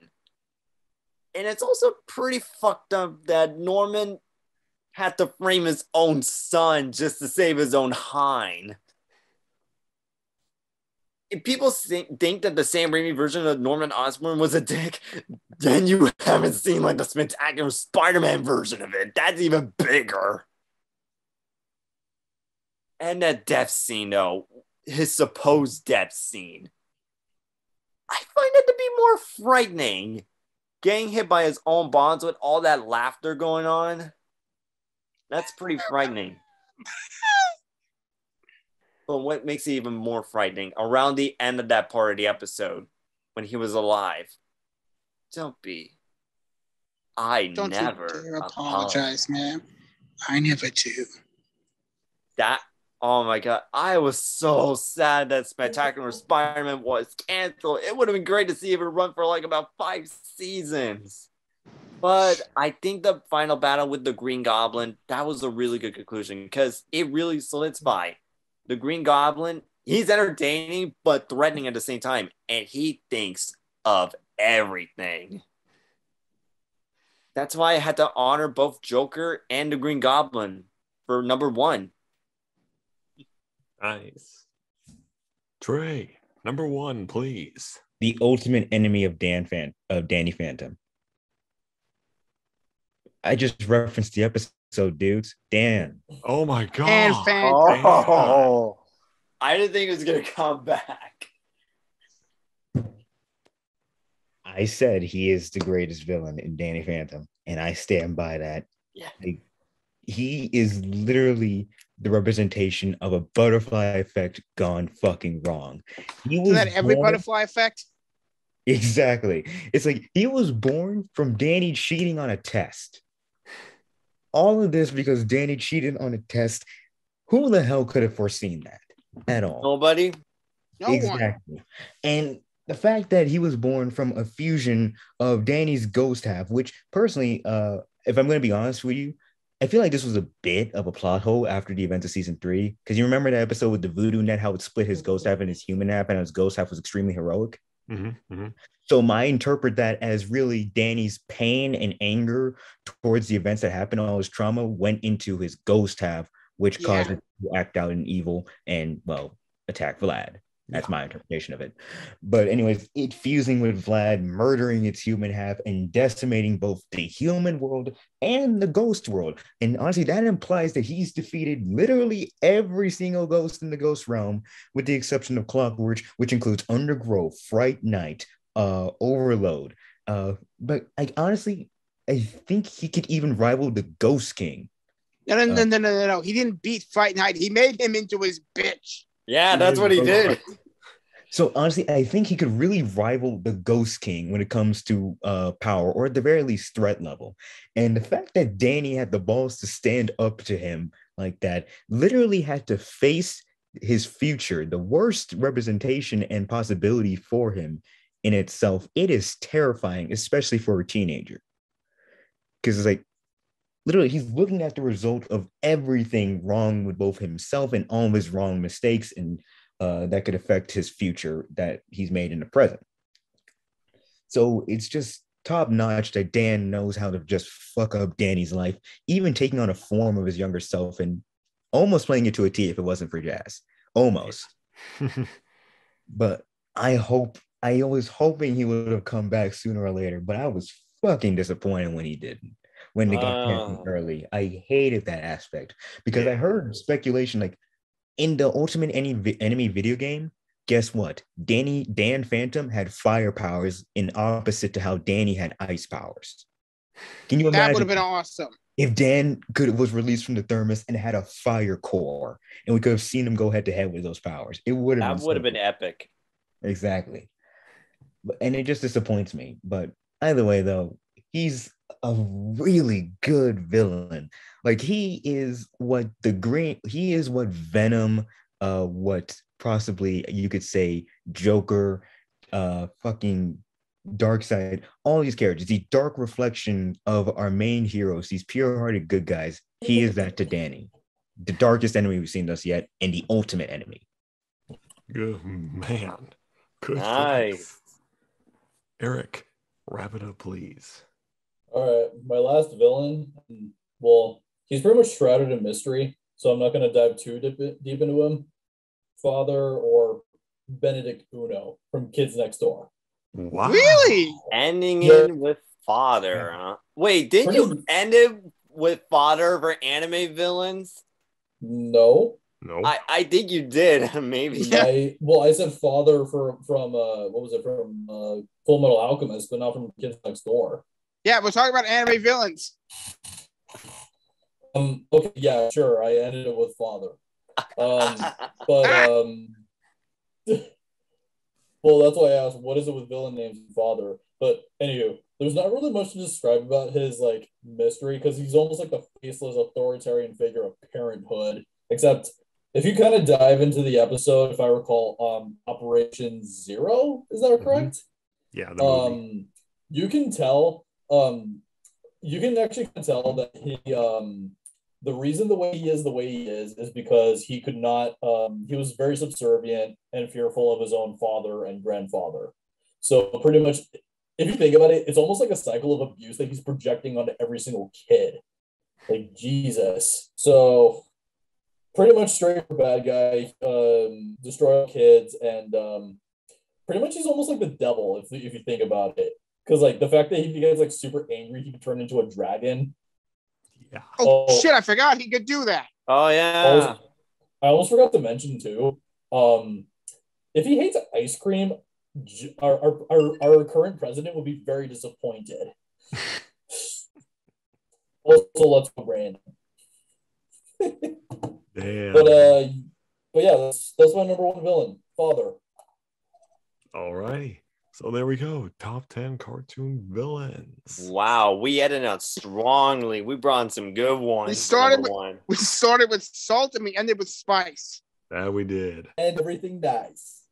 So next week is going, as I think it is going to be the 12th, I think. Yeah, I won't be here on the 12th. Because the week after that will be the war to end all wars of the anime with Anime Waifu Wars 3.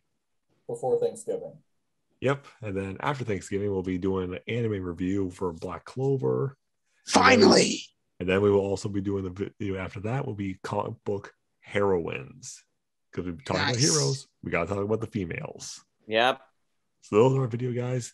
This was my belated birthday video to you guys. So thank you so much for sticking around with us. Be sure to check out part 1 of the video that's coming up soon. And we will see you guys in the next video. Bye.